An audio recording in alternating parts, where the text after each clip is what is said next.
All right, good morning, race fans, and welcome to Sunday's racing here at round 3 of the 2025 Formula One Powerboat Championship Series. It's the Alton Midwest Nationals right here in downtown Alton, Illinois, right on the banks of the Mississippi River. If I could please have all our fans here rise and remove your hat as we have Brooke Karras singing our national anthem.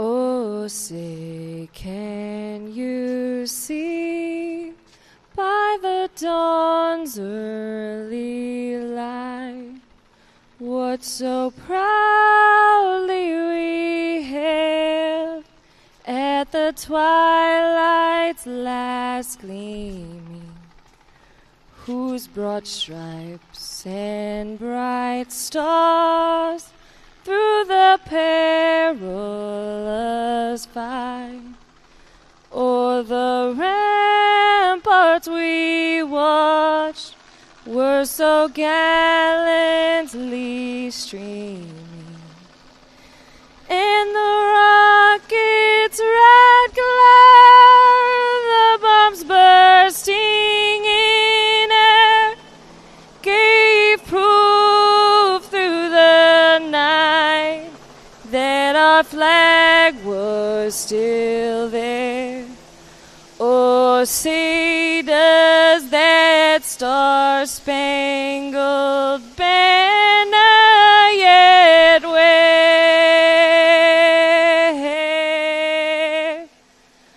for the land of the free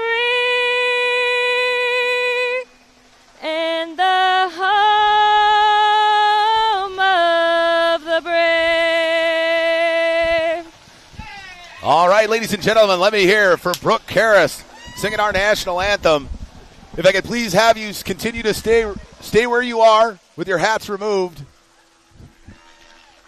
as we are now going to have our invocation provided by Legacy Powerboat Ministries, the official chaplain of the Formula One Powerboat Championship Series in his 31st season as a chaplain here in Formula One Tunnel Boat Racing. Ladies and gentlemen, please bow your head for our invocation here, brought to you by Mr. Lori Vidal. Let's pray together.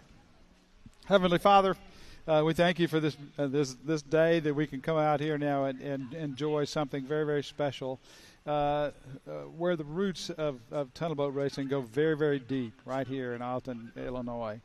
And we thank you for this day. We thank you. The rain is gone, and we look forward to watching these great racers compete. We also just want to thank you for the life of Bill Siebold and his family from these roots here, right in this area, and the impact that the Siebold family has made internationally. And so we honor the way you have blessed this family and have blessed us by the skills that they have put before us in tunnel boat racing.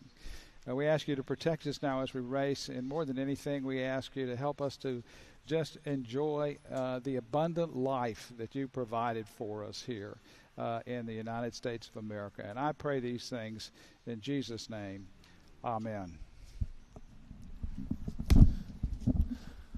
All right, ladies and gentlemen, Lori Vidal with our invocation, making sure that all our drivers are safe and got a little extra layer of protection here as they push everything to the limit all day long here for Sunday's closing action of round 3 of the 2025 Formula One Powerboat Championship Series. Joining me now as she gets up on her box. Yes, she's got to have a box just to be of equal height. It would look weird if it was my whole face and just her forehead, right? So anyway, Thomas Yarbrough, they call me the Noise of the North, bringing you all the live play-by-play. My color analyst, as she is every race here in 2025, Kay Myers. Kay, looking for another fantastic day of racing here on the Formula One Powerboat Championship Series. I am so excited. This river is calling. These drivers are ready to answer it, and these fans, they are excited. They've been here so early. I think they beat you here this morning. There was definitely a few people setting up when I rolled through at about 7:30 this morning to get everything set up and ready to go for today's racing.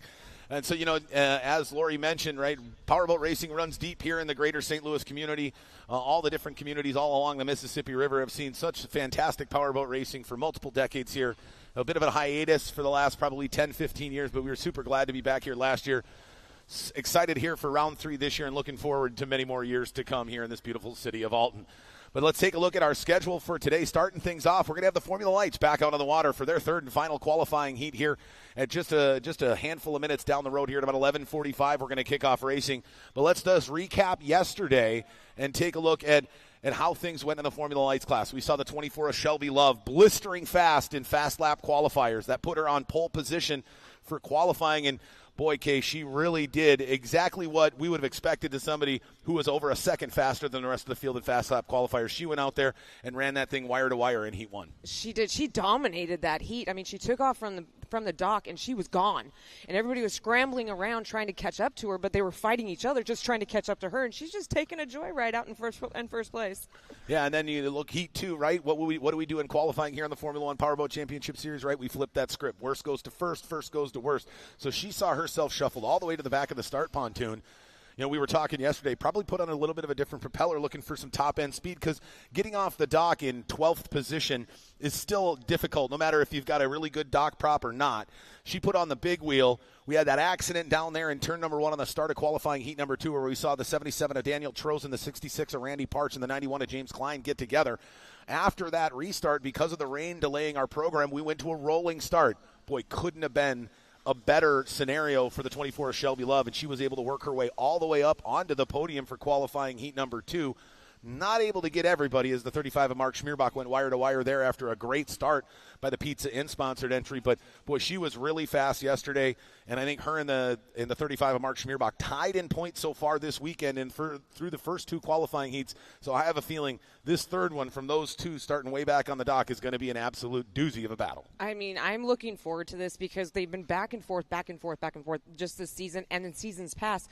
But experience and seat time has really paid off for Shelby Love. She is really giving this whole fleet one heck of a challenge to try and get around her. She just got that boat 3 years ago, fought some gremlins with some fuel issues, some electrical issues. Thanks to the Clover Construction team, she was able to get that figured out between that. Turning issues, let's be honest. Yes. Between the two, that team and her driving skills that has just grown so much over the last couple of years, she's able to take that top podium and right now leading the points. So we're going to have to see. This might make or break it this weekend with them going back and forth. Yeah, you know, I mean, if you look at, how she did in Shreveport, Louisiana, what she did in Port Neches, Texas, you know, she's got a pretty good stranglehold. Not a stranglehold, but she's got herself out there in front of points. If we look at total points on the season after yesterday's 2 qualifying heats, she's still out in front in the Formula Lights class. Let's see here. We're pulling up the points there. If I could get my tablet to work. There we go. All right. So after yesterday's qualifying, Shelby Love sits at 596 points on the season, with the 35 of Mark Schmierbach nipping on her heels at just 24 points behind her with 572 points. Trident Schleicher had a solid day yesterday. He's got a new boat. Didn't really feel comfortable in testing on Friday, decided to go back into the old boat. He knows it's not quite as fast as it was. That's probably because of all the damage that the 12 of Trident Schleicher's or abuse he's put on that boat. It's been a good boat for him. It's kept him safe. But I know he's really excited to get that new composite more. But he sits there in third place with 542 points. The one who's really come up a lot here after the first 2 rounds is the other half of that Pizza Inn racing team. They sit second and fourth, respectively, in the season standings, the 60 of Brandon Bobolic. Let's talk about that rookie boy. He really had some fantastic turns yesterday. And, you know, obviously we talked about this before, but I think that's really where you see the growth in drivers, right, is in the corners. Anybody can go fast in a straight line. But turning that boat at top speed and getting back up to top speed outside of those corners is such a difficult thing, especially when you're in an underpowered Formula Light with that 2-cylinder 45 cubic inch OMC on the back. And I got to say, I think we're going to see more and more from the 60 of Bobolic continuing as the season goes on.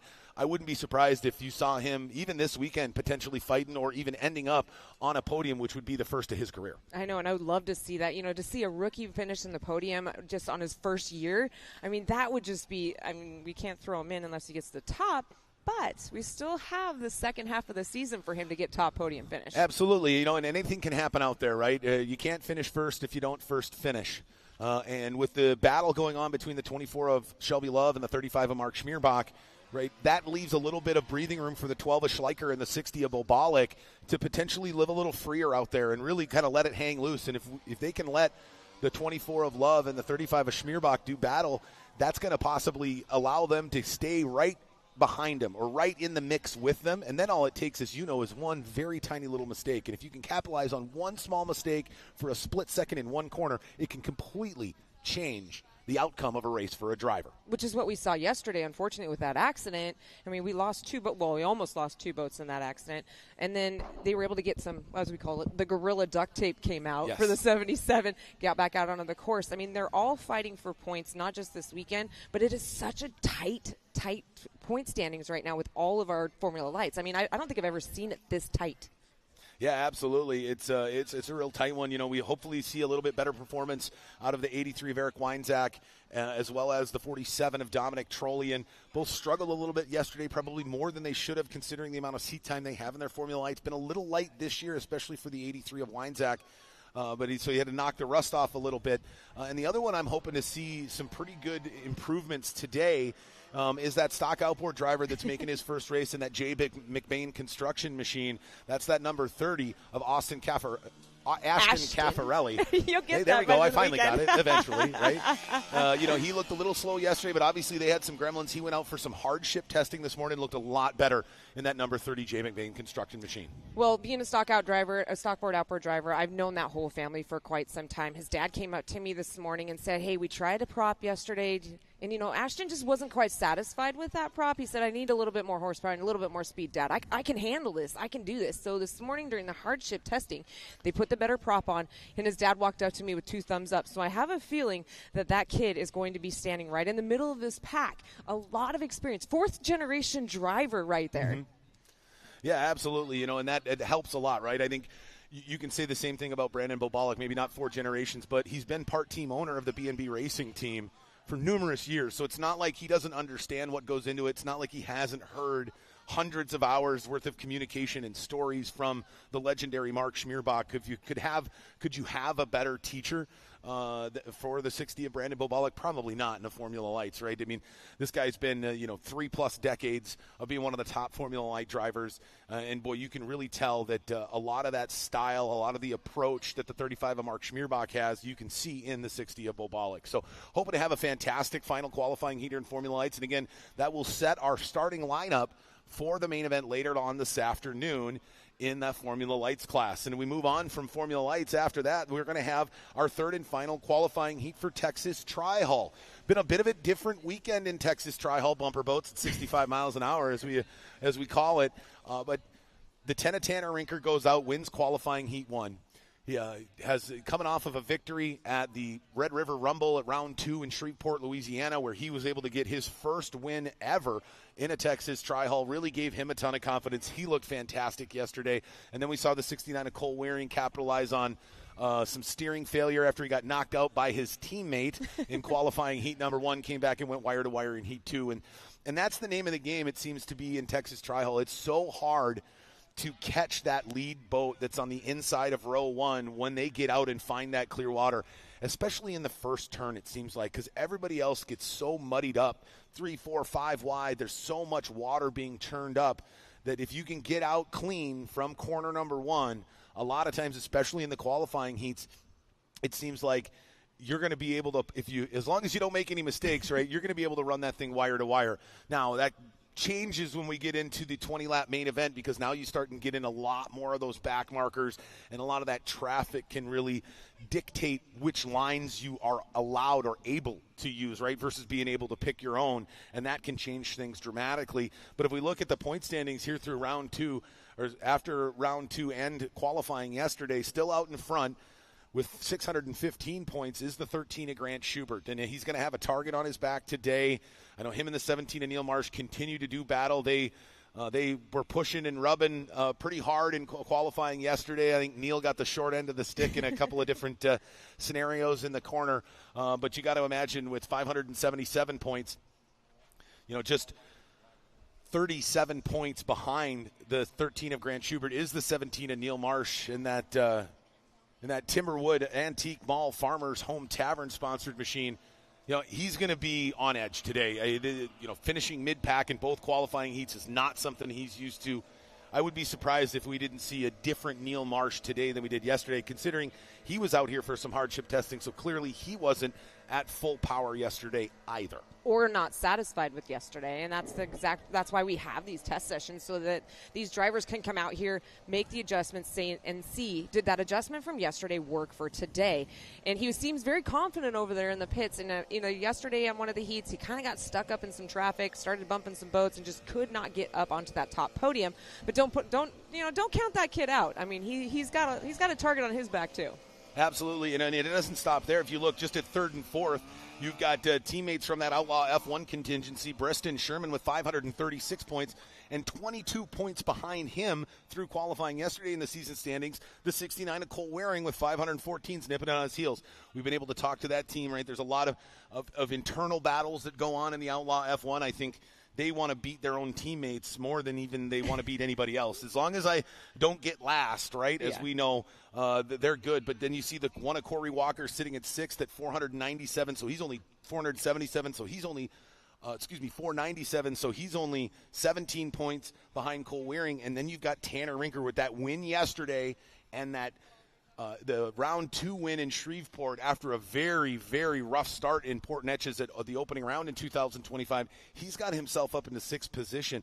What happens if Tanner Rinker wins qualifying and the final today? We are going to have a complete mix-up of those top 5 point standings with the 10 of Tanner Rinker inching his way closer with still 3 races to go on the season. He could really start to make a splash here in St. Louis and potentially do like the one of Dustin Terry did in Formula One last year. If you recall, he was sitting in like 3rd place until Alton. He won Alton and ran the thing all the way to the championship through the rest of the table in 2024. Can the Tanner Rinker do that?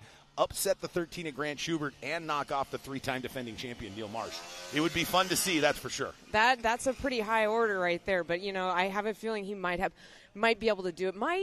Probably will. I think he's going to move up a little bit, but I'm going to keep my eye on that 7th place person right now. That's going to be my boy in the 88, Josh Wells. Yesterday, I kept saying it over and over and over. Don't disappoint me, kid. Don't disappoint me.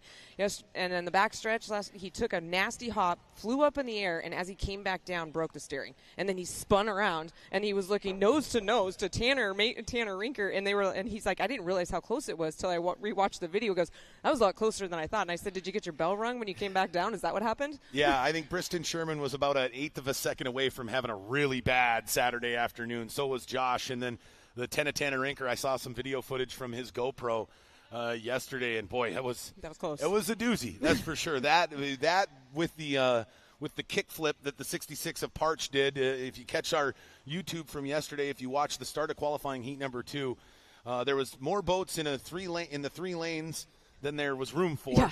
The 77 of Trozen tried to hug it as tight to the buoy. It looks like him and the 66 of Parch got together, and then the rebound after touching between the 77 of Trozen and the 66 of Parch sent Parch to the right, and he was ramped off the front nose of the 91 of James Klein and did a 180 in the air and landed that thing back down. I thought he was a boat racer, not a skateboarder, but hey, I guess you can do both sometimes. Yeah. So it's going to be fun to see here. Then we look at the F1s, right? Obviously, Dustin Terry, defending series champion, came into this weekend after a solid performance in the opening 2 rounds. He's out in the catbird seat after qualifying yesterday, 512 points for the one of Dustin Terry, but his teammates right on his heels, and we talked about that Outlaw F1 wanting to beat each other. I guarantee you that is a bigger driver than anything else for the 8 of Jeremiah Mayo, as he sits in 2nd place, just 65 points behind with 447. And then it gets real tight. Chris Rinker, after stepping aside from round 1 after a horrific accident with his father in the Texas Tri-Hull qualifying, and we all remember if anybody was watching that race. Jerry, I'm so happy that you were in Shreveport. I'm even happier that you're here, man. That was a scary deal, but came out fantastically for everybody involved. He chose to step away to be at the hospital with his father, and he forfeited those points. Well, he's been on a mission ever since because he's only 26 points out of 2nd place with 421 points after collecting the most points out of any driver yesterday in qualifying. I have a feeling the 52 of Chris Rinker is on a mission today, and let's just hope that he's not the one who stops himself, because I think if that happened again, I don't know where the psyche would be of the 52 of Chris Rinker, because it's been one of those years, maybe even the last couple of years, where he's right there and then something of his own doing kind of kicks him off the top spot. Not too far down, as he still finished on the podium in round 2, but you got to think that he's ready to get those gremlins off his back and really get into those winning ways. There's other rinkers that have brought home first place trophies on the Formula One Powerboat Championship Series. Chris really looking to do that as well, and I think this might be the weekend that he pulls it off, because that thing was screaming fast. Not only his first motor, not only his second motor, but his third motor seemed to be just as fast as his top 2. He's on that third motor after some stuff happened to him in testing Friday, and then fast lap qualifiers he laid it down and then blew a motor right as he was finishing up his fast lap qualifying yesterday. So love the 52 of Chris Rinker to try to win today. But don't count out the 24 of Spencer Love either. He looked really fast this weekend, has definitely improved that program here in round 3 over round 1 and round 2 for sure. Yes, yesterday in Heat 2 we had all of our eyes on Andrew Tate and Dylan Anderson in the 17 Anderson Marine, and all of a sudden out of nowhere, here comes Clover Construction of Spencer Love in the 24. I mean, it was almost like a stealth sneak attack, and he jumped on the inside with a great run yesterday. That was probably one of my favorite races yesterday, was Heat 2 in F1. Oh, absolutely. I mean, we had 5 boats all on top of one another, 4 for a while, and it looks like they may have caught the one of Dustin Terry sleeping at the wheel after pulling away from everybody early. But by the end of that heat, the 14 of Andrew Tate was nipping on his heels about a second and a half behind him. And I think that was an awakening for the one of Terry, that, boy, he can't rest on his laurels at all here on the Formula One Powerboat Championship Series, even if you are the series champion, because you've got the target on their back, and they're all going to give it everything that they have to come knock you off. Exactly. We got a full fleet of Formula 1s, Formula 2s, trials. It's like we have the fastest of the fast here this weekend, and they're all battling it out halfway through the season. Points are still close, getting closer by each heat. Now I'm excited for this Formula Light heat that's about ready to head out, because like we talked about, we've got Shelby, we've got Shelby Love in the 24, we've got Mark Schmerbach in the 35, both of them switching positions every single heat, so they're making those points even closer. So I don't know. We'll have to see who I can put my money on. For sure, yeah, and we'll get into the full starting lineup here as they get lined up on the start pontoon. But staying with the Formula One standings, if you look at how much things have tightened up even more. And again, in third place, you've got the 52 of Chris Rinker with 421 points. But in fourth position, the 24 of Spencer Love has moved his way up into fourth with only 392. So again, 29 points from third to fourth, 26 points from third to second. And then if you look even further down, that Grant Schubert, 379 points. He's only 13 points behind the 24 of Spencer Love. And then Travis Yates just 3 points behind him. So the top 6 are very bunched up. I would say even the top 7. And the odd thing is we haven't heard anything about the 17 of Dylan Anderson after that unfortunate accidental technical infraction at Port Neches in the opening round, which allowed him to keep the win, but all his points were removed. He's still battling, and he can really be the spoiler, right?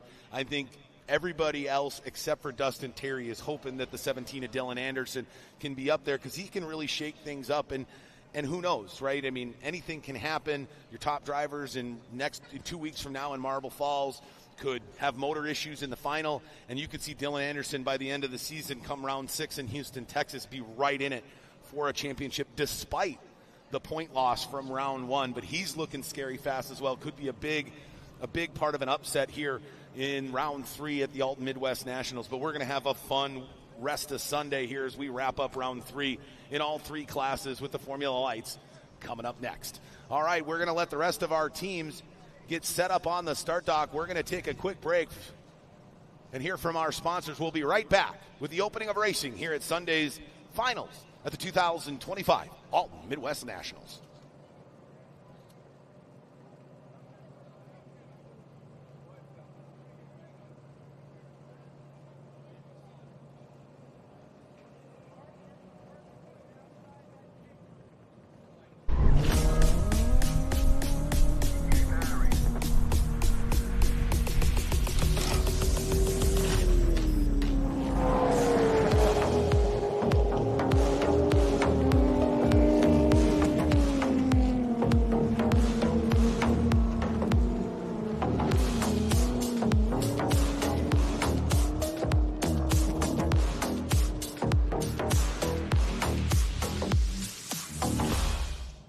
I'm John Simmons. I'm an attorney and the founder of Simmons Hanley Conroy. I started this firm to help folks who've been hurt by asbestos. Over the years, we've helped thousands of families. In 2012, my own grandmother had mesothelioma. I understand the decision to file a lawsuit is a big one, so please call my firm at 1-800-988-1353. That's 1-800-988-1353. Thank you. JH Performance Boats. Custom-made, classic, shallow water boats built from scratch, offering a direct and personalized experience from start to finish. They provide exceptional service and support, having an unmatched reputation while paying close attention to detail with quality construction, expert knowledge, and outstanding performance. Moto Marketing Group, accelerating brands for over 35 years. From developing some of the most famous boat and race team graphics that look fast to websites that run fast. Moto Marketing Group is your one-stop marketing shop for branding, vehicle wraps, websites, photography, and print design. They do it all professionally for a great price. Check them out online at motomarketinggroup.com. VP Racing Fuels, the official fuel of the Formula One Powerboat Championship Series. VP Racing Fuels has been the fuel choice of champions for decades. Now you can benefit from VP's expanded line of performance additives for your boat, daily driver, or weekend warrior. Learn more about their ultramarine and explore VP's full product line at vpracingfuels.com. All right, race fans, we've got them all lined up on the dock. Let's take a look at our starting lineup for this reverse order of total points for qualifying heat number 3. On the pole here in qualifying heat number 3 after a struggle through the first 2 qualifying heats, the young driver out of Michigan running for that team Racecraft, the number 47 of Dominic Trollian. Right on his right side. We talked about Eric Weinzak a little bit yesterday. Kind of fell back a little bit, but, you know, he's going to bring that DiVerno remodeling 83 right up to the top of the podium. Yeah, that DiVerno remodeling machine sitting there in second. Third off the start dock is another driver that struggled yesterday, the driver out of Dawson Springs, Kentucky, running for Q&M Water Sports, the number 40 of Colby Crook. Crane Technologies brings a 91 of James Klein. Yesterday had some issues, got tangled up in a little bit of an accident, but brought it back out, sitting in the 4th position. Yeah, and a little bit of a surprise here, but he struggled yesterday, hoping to right to ship today. One half of the Clover construction team sitting there 5th off the start pontoon here in qualifying heat number 3, the number 12 of Trident Schleicher. Sitting in 6th, that ever-colorful number 35, Pizza Inn, driven by Mark Schmierbach.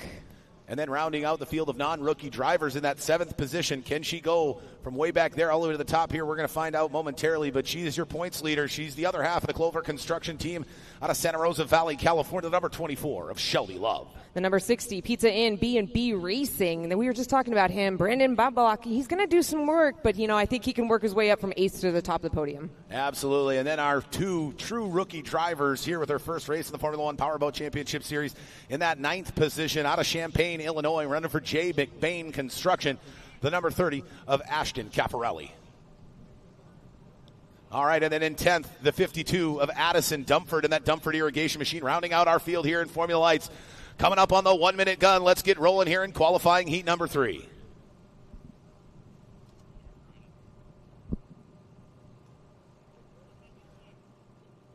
One-minute drivers, 1 minute. Can the 47 of Dominic Trollian use that pole position here in qualifying heat number 3 and right all the gremlins from yesterday and come off the dock like a rocket here in Q3?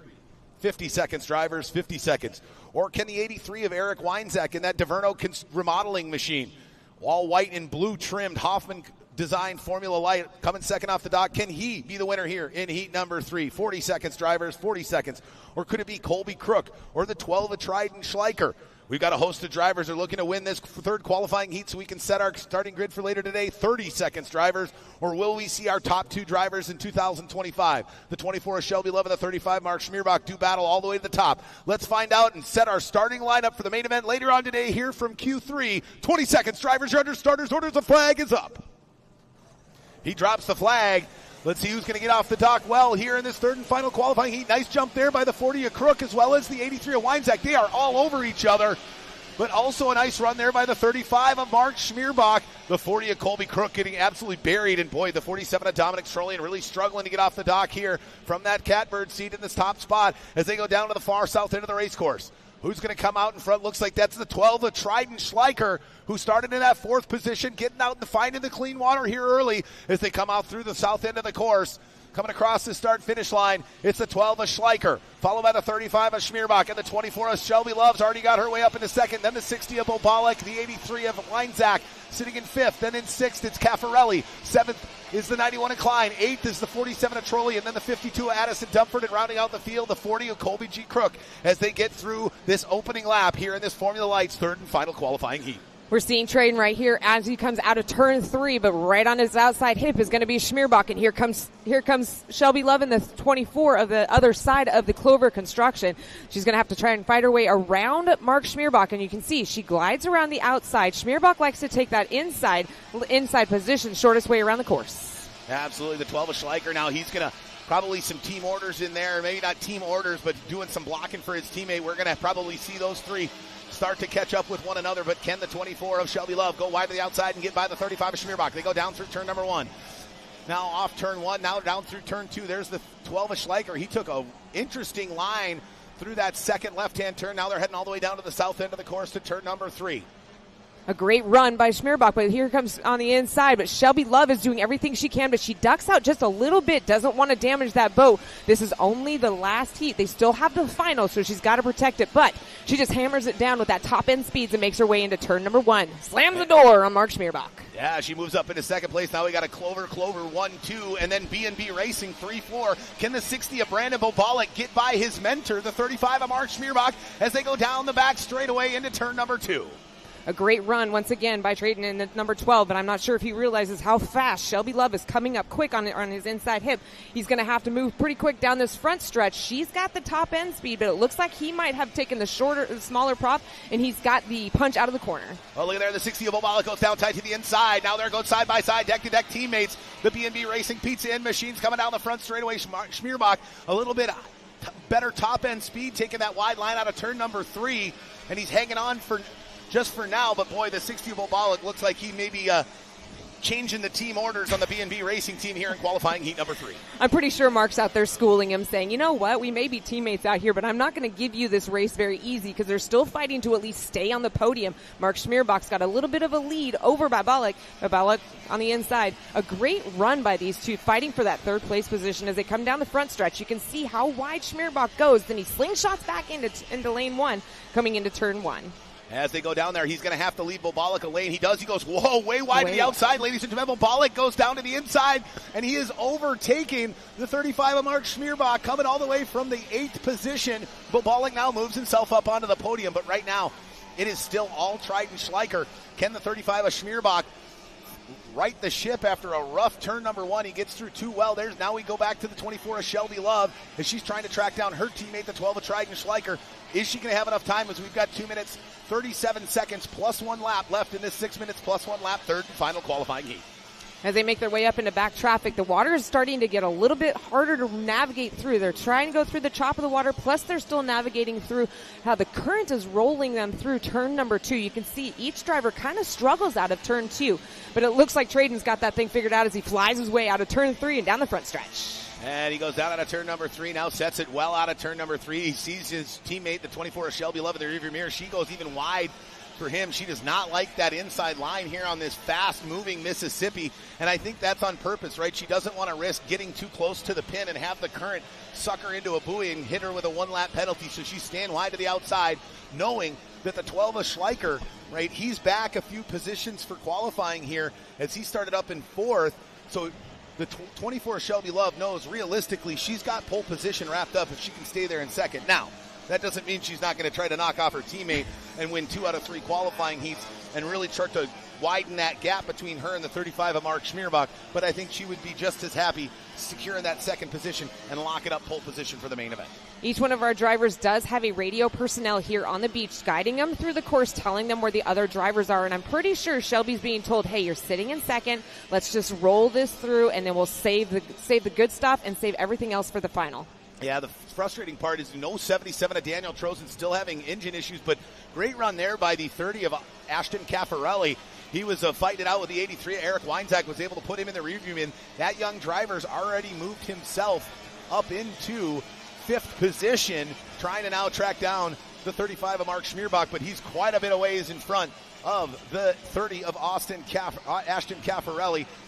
As we get back to our leaders, the 24 of Shelby Love trying to track down the man out in front, the 12 of Trident Schleicher here, but we've got less than 1 minute remaining plus one lap. It's going to have to be the 12 of Schleicher getting really caught up in some of these back markers he's going to catch here on the last lap to give the 24 of Shelby Love a chance to overtake her teammate. Let's stay with our leader now, the 12 of Schleicher. He goes down tight to the inside. The 52 of Addison Dumford and the 40 of Colby Crook letting him going wide to the outside, giving him that clean inside line. But now he's going to get down into the corner, and this is where it's tough. White flag is out. Go fast. Turn left just 3 more times for the 12 of Trident Schleicher, and he's able to easily get by on the outside, the 40 of Colby Crook, and continue to push hard down the backstretch. There's the 40 of Colby, there's the 12 of Trident Schleicher.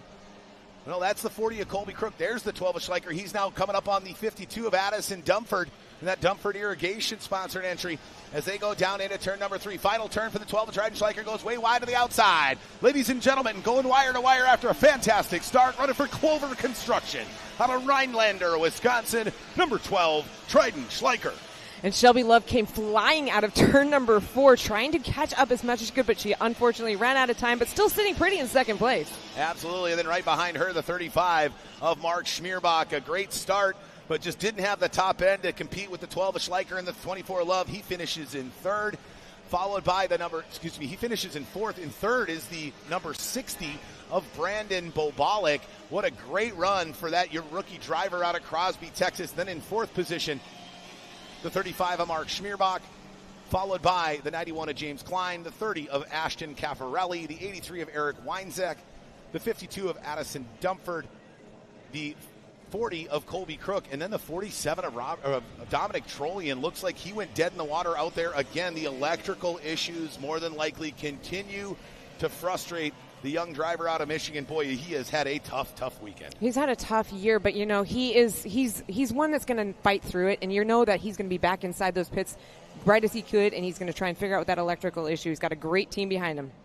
Absolutely, he does, and we're going to send Kay down to have an opportunity to chat with the 12 of Trident Schleicher. So it looks like the 91 of James Klein, I don't know why he's there. I believe he was back a few positions here in qualifying heat number 3, so we do apologize for a bit of a mix-up there on our live stream for the standings there. But great run by the 60 of Brandon Bobalik. I think this is the first of many fantastic things to come from that driver. But Clover Construction goes 1-2 here in the third and final qualifying heat. A little donut there by our winner here in qualifying heat 3, and boy, did he need those points. The 12 of Trident Schleicher had fallen off a little bit in yesterday's qualifying action, kind of mired in the middle of the pack, and he needed this to get himself back up near the top of the start pontoon so he could battle it out with the likes of Brandon Bobalik and Mark Schmierbach, as well as his teammate, the points leader here through 3 qualifying heats, who's locked up that pole position, as well as the series leader in Formula Lights, the 24 of Shelby Love.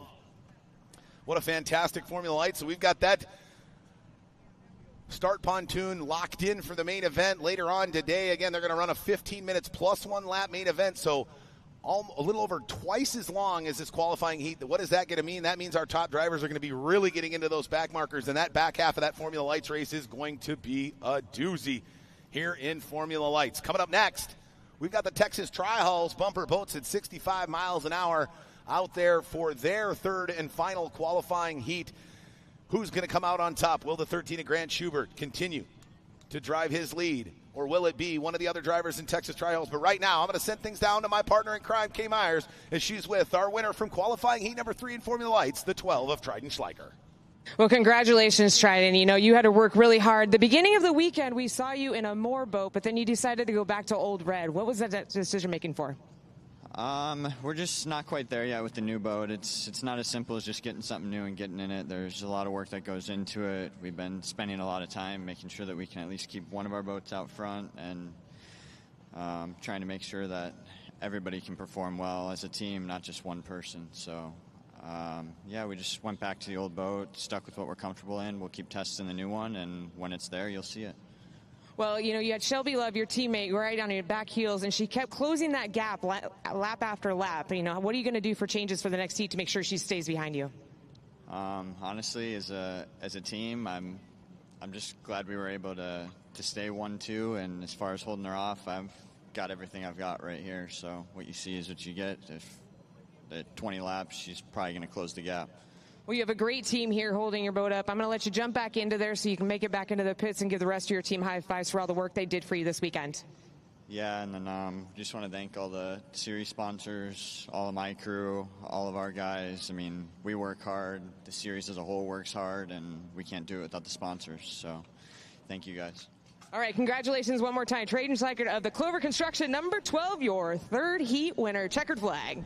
Thomas, back to you.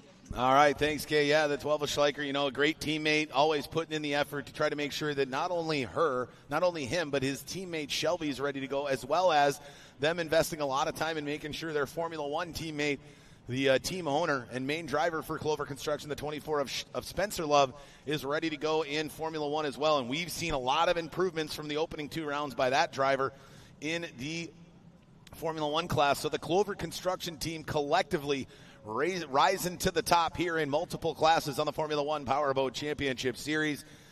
All right, well, coming up next, bumper boats at 65 miles an hour are going to be on the water. We're going to take a quick commercial break, hear from our sponsors. We'll be right back with some more of Sunday's finals here at the round 3 of the 2025 Formula One Powerboat Championship Series. It's the Alton Midwest Nationals.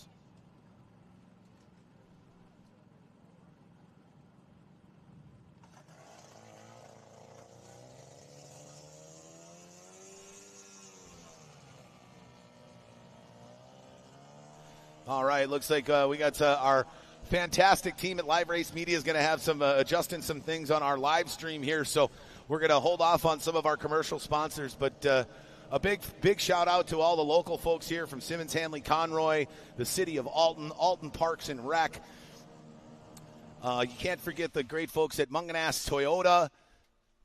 We've also got Max Downtown, the official after party after racing's concluded here for the Formula One Powerboat Championship Series at the Alton Midwest Nationals. Go check out Max Downtown.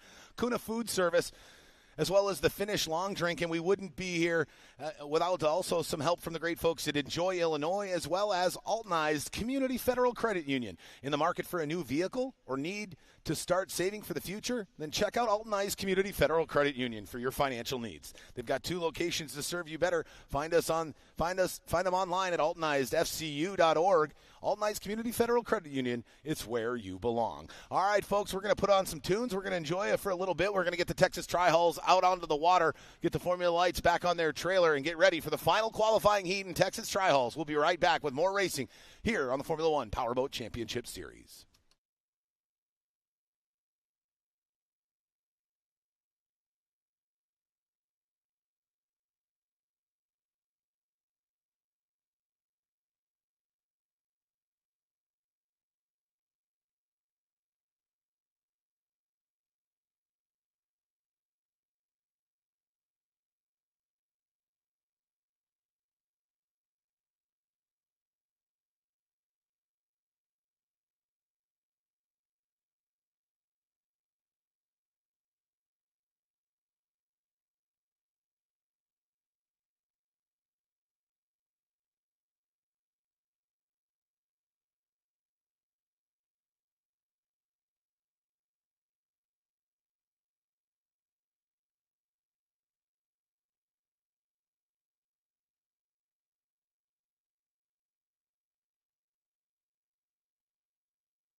All right, race fans, we've got all our Texas Tri-Hulls ready to bump into each other at 60-plus miles an hour here for their third and final qualifying heat here at the Alton Midwest Nationals. As, again, we're going to do like we do in all our other classes, reverse order of points. So some of those drivers that struggled yesterday outside the rookie of Austin Terry, who's going to still find himself at the back of the pack, those top drivers like Tanner Rinker and Grant Schubert and Cole Waring are going to have to drive through the field here in Texas Tri-Hull, which, as we know, is so difficult to do, especially how choppy the water gets here with these Texas Tri-Hulls. Yes, when I first started off with the series and you explained this reverse order thing, and I was like, I've never heard of this ever in any kind of motorsports I've ever watched or been involved with. And I'm like, I really like this. It gives these drivers a pretty good challenge. It also still gives some of the back traffic a little bit more of an option to be able to say, hey, you know what, I might be able to get on that podium. I just got to keep those guys behind me. Absolutely, and I think it really, really showcases the complete skill set that's needed to be a top driver in any class here on the Formula One Powerboat Championship Series, and I absolutely love it. Again, we have seen other Powerboat racing series start to incorporate more qualifying heat racing instead of just time trials. Nobody has quite yet gone to the reverse order of finish in multiple qualifying heats like us, but that's probably because they would realize that, they're not going to be able to do it as good as we can. We do a fantastic job of it. A big shout-out to the Sport Rescue team that's out there on the water. But it looks like we've got them lined up and ready to go. Let's take a look at that starting lineup here in qualifying heat number 3. Yeah, on the inside of row 1, the 99 of Devin Brown. Sitting in the pole position here in heat number 3. Sitting right on his outside hip is Jack Schubert, one of our young drivers in the number 12. On the inside of row 2, the 1 of Corey Walker. On the number 4, on the 88, that's my boy, Josh Wells. On the inside of row 3, there's the 17, the dude, Mr. Neil Marsh. Flying that mullet, pretty proud, is the 69 of Cole Waring. And the rest of the field here, but we're under racing action. Green flag, go, go, go for our drivers. Here in the Texas Tri-Hull class, what a great jump there by the 12 of Jack Schubert and that Ace Hardware sponsored entry as he pulls away from the 99 of Devin Brown. Can he get the clean water here in qualifying heat number 3? As they go down on a turn 1 there, they're all wadded up, but the 12 of Schubert starts to pull away, and here comes the 1 of Corey Walker getting up side by side with the 99 of Devin Brown, trying to put a move on the 99 of Brown as they go down the back straightaway into the turn 2 on the south end of the course. Walker goes tight to the inside. Oh, a big tight move there on the inside. That's the 69 of Cole Waring as they're all trying to track down the young driver out of Richmond, Texas, in that Ace Hardware machine, the 12 of Jack Schubert. Tanner Rinker had a great move as he tried to pop on the inside of Cole Waring as Cole Waring said, I don't think so, kid. You're going to sit on my rooster tail. Yeah, it looks like the surprising thing here is you see him just coming to the screen now, the 26 of Sherman, 13 of Schubert, and the 17 of Neil Marsh. Way back there in 8th, 9th, and 10th, the 17 of Marsh gets bogged down. He is really struggling here in Alton, but the one man who's not struggling right now is the young driver trying to get off the schneid here in Alton. If you remember last year, he went over in qualifying, didn't even get to compete in the final. Now he finds himself out front here in qualifying heat number 3. He has a sizable lead, but Corey Walker is jumping in high. Our great race right now is for 3rd and 4th on the inside. Tanner Rinker, the number 10, followed by his teammate, Cole Waring. And as Tanner just jumps on the back cowling of that Mercury, Cole Waring says, it may be a new motor, but it needs some scuffs on there when it comes to Tri-Hull. Oh, yeah. I mean, a motor package doesn't leave a race weekend without a new mark here in Texas Tri-Hull, but the 69 of Cole Waring battling hard, staying out in front of the Tanner Rinker. Now he cuts him off, shuts the door down into turn number 2. As the 1 of Corey Walker comes off, getting some air out of turn number 2 as well. The 69 of Cole Waring now moving wide to the outside. Then we cut back. There's the 26 of Briston Sherman fighting hard in the corner, trying to get himself up. The 99 of Devin Brown really struggling. Then the 17 of Neil Marsh. And there's our young rookie, 14-year-old of Austin Terry, really struggling when those waves get really rough in the corner there down at the south end of the course. Well, also, I think he has a little bit of trouble. If you look inside that cockpit, I don't know how he can see over the front of that thing, especially when it pops up like it does. But he's doing a great job as a young rookie driver, making his way through the field. Absolutely. The 69 of Cole Waring's got his hands full with the 10 of Tanner Rinker, the round 2 winner at Shreveport, trying to get himself up in the top spot here through qualifying to try to secure inside of row 1 for our main event. There's the 26 of Briston Sherman. Boy, he's going to give up some points to the 69 of Cole Waring if everything finishes the way it is now.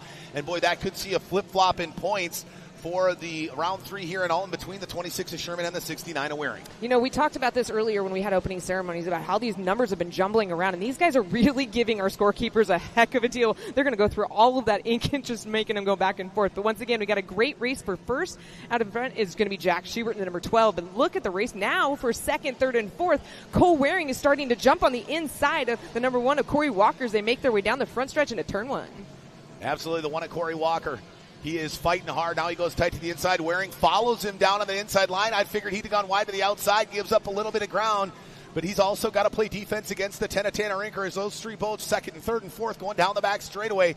They're all trying to catch the young driver out of Richmond, Texas, who's out in front now, the 12 of Jack Schubert. But Schubert goes way wide to the outside. He's taking a way wide line, but he's got the white flag out. Go fast, turn left.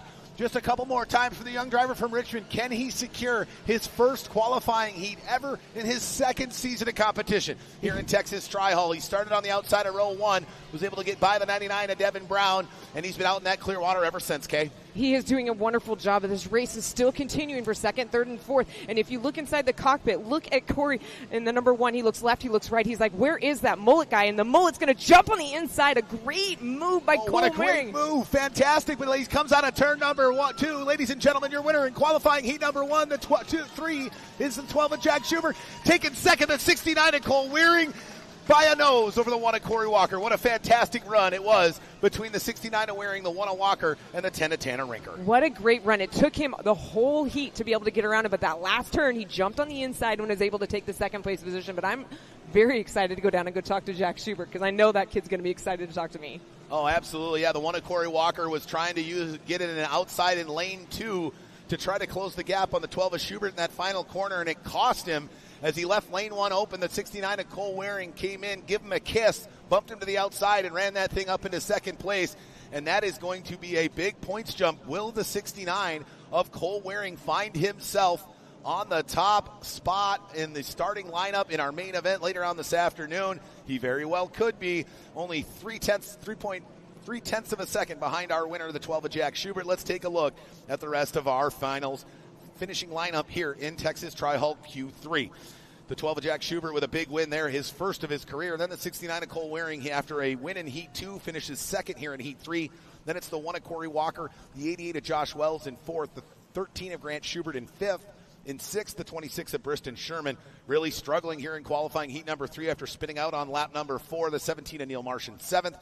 In eighth position, the 99 of Devin Brown. In ninth was the 3 of Austin Terry. In 10th, the 10 of Tanner Rinker. And in 11th, our rookie, the 03 of Austin Terry. Well, that's going to do it here for the final qualifying heat. Our starting lineup for Texas Tri-Halls is now set as they are looking to compete for some hard-earned points later on today in their 20-lap main event here at the Alton Midwest Nationals. Kay making her way down to have a chance to chat with the 12 of Jack Schubert. It's going to be a little bit uncomfortable for this young driver. He's never had to do this before in his young career. But this is what happens when you start to figure it out and you start to move yourself up the ladder a little bit here in Texas Tri-Hall. You have to get a microphone stuck in your face and chat about what you did out there on the water. Excited was the rest of the Outlaw F1 team up here near the judges' stand. They were hooting and hollering, really excited for that young driver out of Richmond, Texas, running for Ace Hardware down in Richmond, Texas. Hopefully everybody from the Plantation Ace Hardware down there in Richmond are watching their fellow co-worker run that all the way, start to finish, wire to wire here in qualifying heat number 3, as that was a fantastic run by another one of those Schuberts that have been in tunnel boat racing for multiple decades. All right, we're going to send it down to my partner, Kay, as she's with our winner from qualifying heat number 3, the 12 of Jack Schubert. Kay?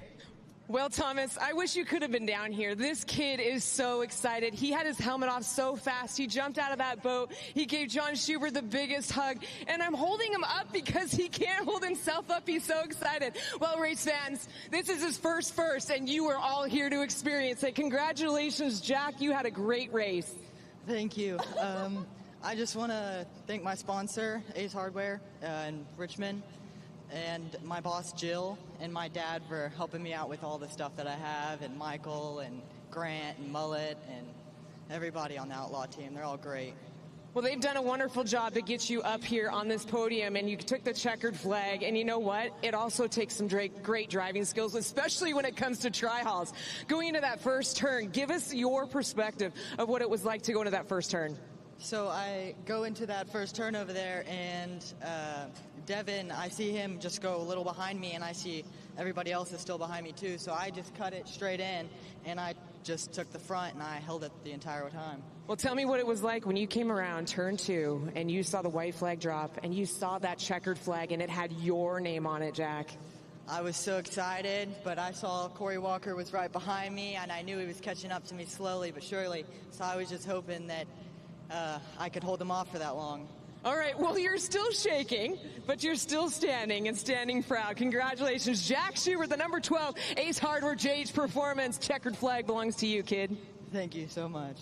Thomas, back to you. All right, thanks, Kay. Well, you know, it's funny. Jack told me yesterday that he wasn't going to do an interview with me. And I told him, I said, well, you know, I'm a lot bigger than you are, young man. I can make you do an interview. He goes, no, you can't. No. You can't make me talk. Well, he was forced to talk here today after a fantastic run in qualifying heat number 3. And that means we've just got one qualifying heat left here at the Alton Midwest Nationals as the Formula Ones are coming back out on the water. Speeds in excess of 120 miles an hour. We'll be right back with more racing and the conclusion of qualifying here at the Alton Midwest Nationals right after this quick commercial break. From an early age, we race. It's part of who we are. It's in our DNA.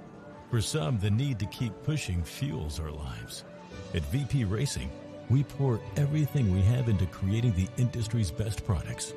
For those who put it all on the line, whether it's the track or the trail or wherever you race, they say you can't win them all, but you can sure as hell try. VP Racing. Win every race.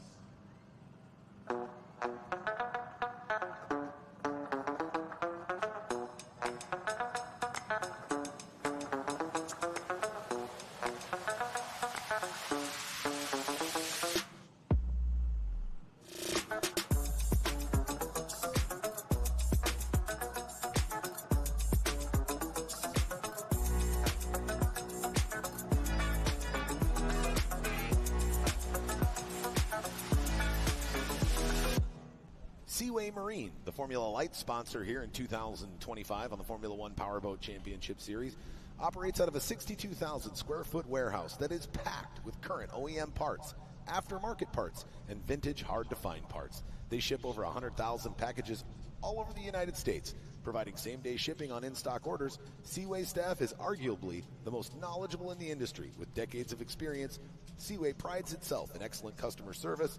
Make Seaway Marine your first call or text for all your marine part needs. 425-412-4006 or online at seawaymarine.com.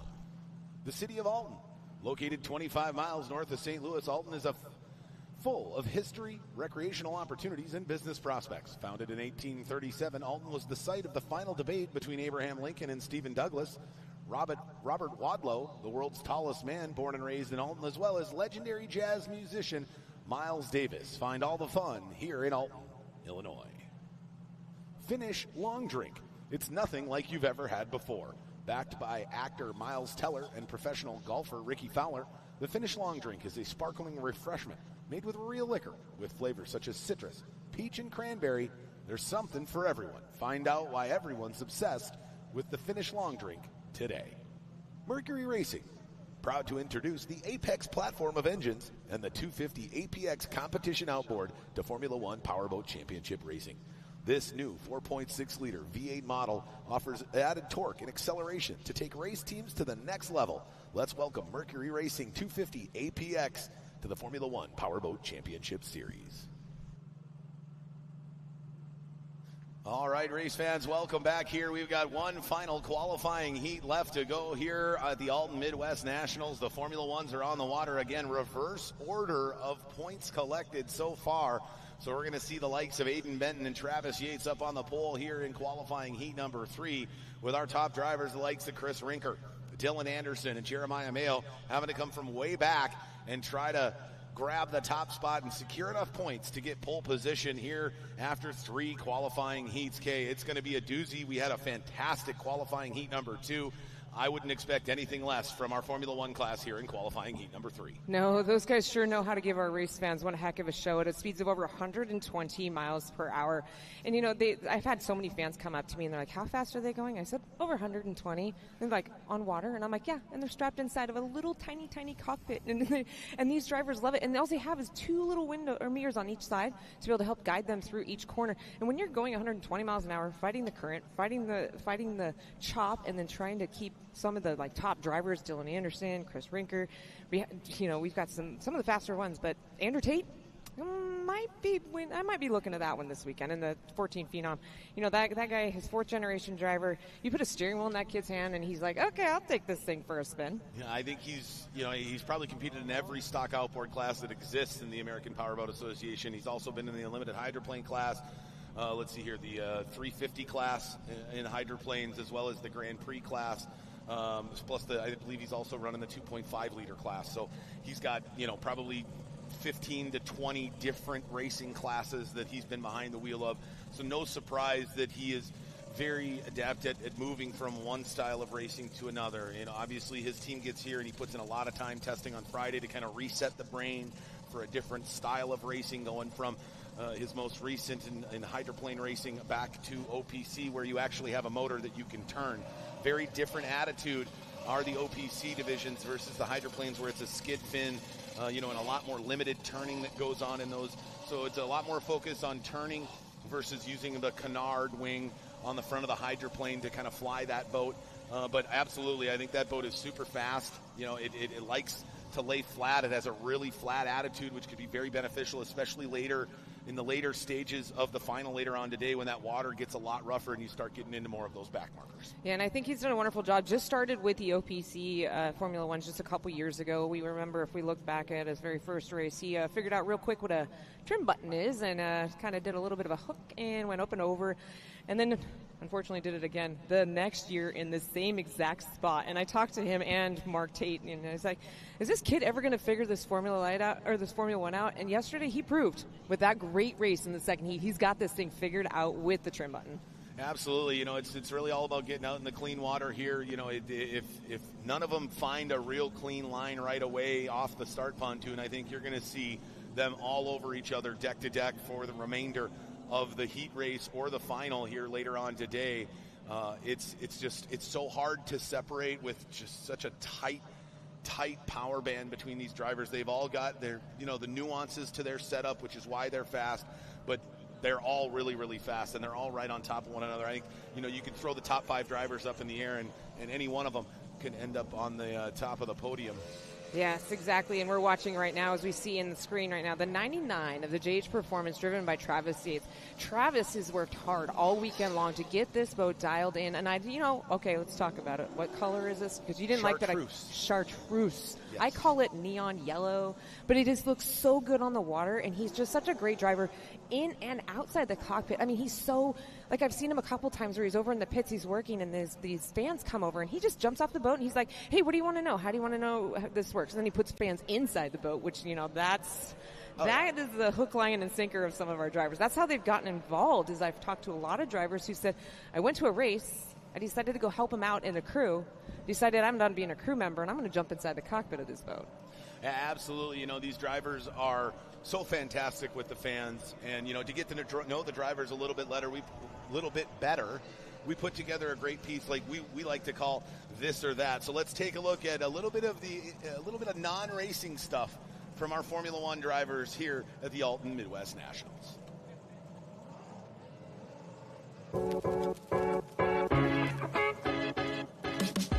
Netflix.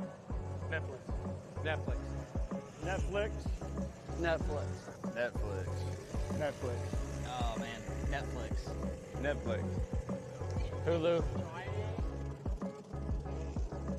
Apple. Spotify.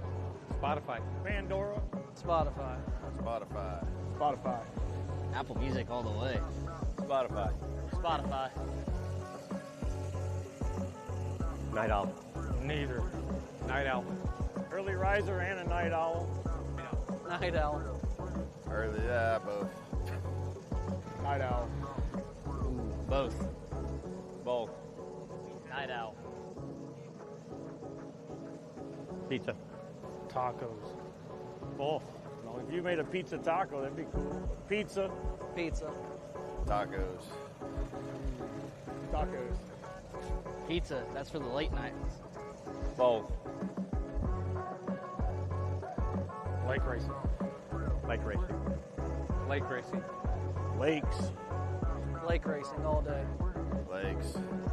Lake. Ooh, river racer. I like to get down and jump, log jump. Lake racing. Lake racing. Both.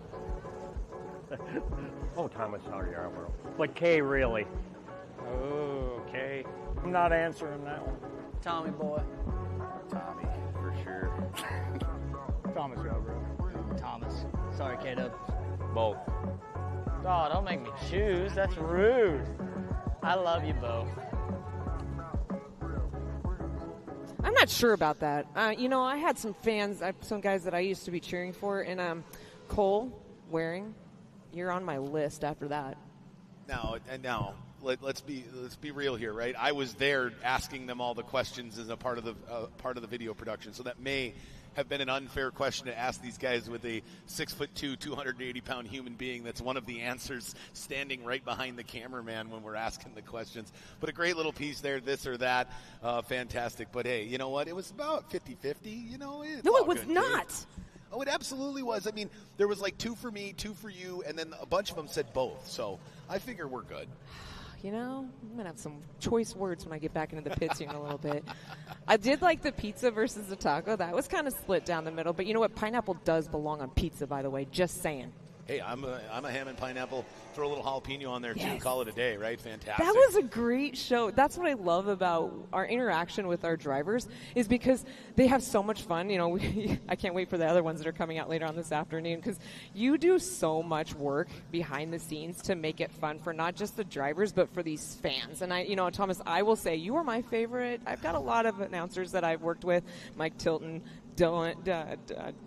Nolan, and but we talked about this Brad Luce with the H1s, and I've said time and time again, I've had a lot of fun working with you. I hope to work with you more and more. Last year, I kind of ended the season with a little bit of a hardship, and then I said, I'm done.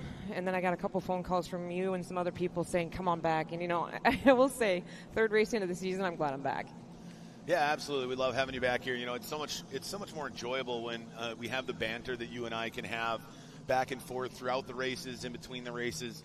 I've done plenty of races all by myself, but I think at the end of a weekend, people are like, dude, would that guy shut up? No. I tried to do the duct tape on you yesterday. Yeah, it's a blessing and a curse, right? Yeah. The gift of gab. They called my father the mouth from the south, 30 years behind the mic, announcing Formula One powerboat racing. It's where I learned everything, where I got the moniker, the noise of the north. And, he's been gone now almost a decade. It's been tough, but, coming back to these boat races every year allows me to, spend time with my dad, right? He's looking down from above. I got the opportunity a while back in Kankakee to do an actual race and announce with him.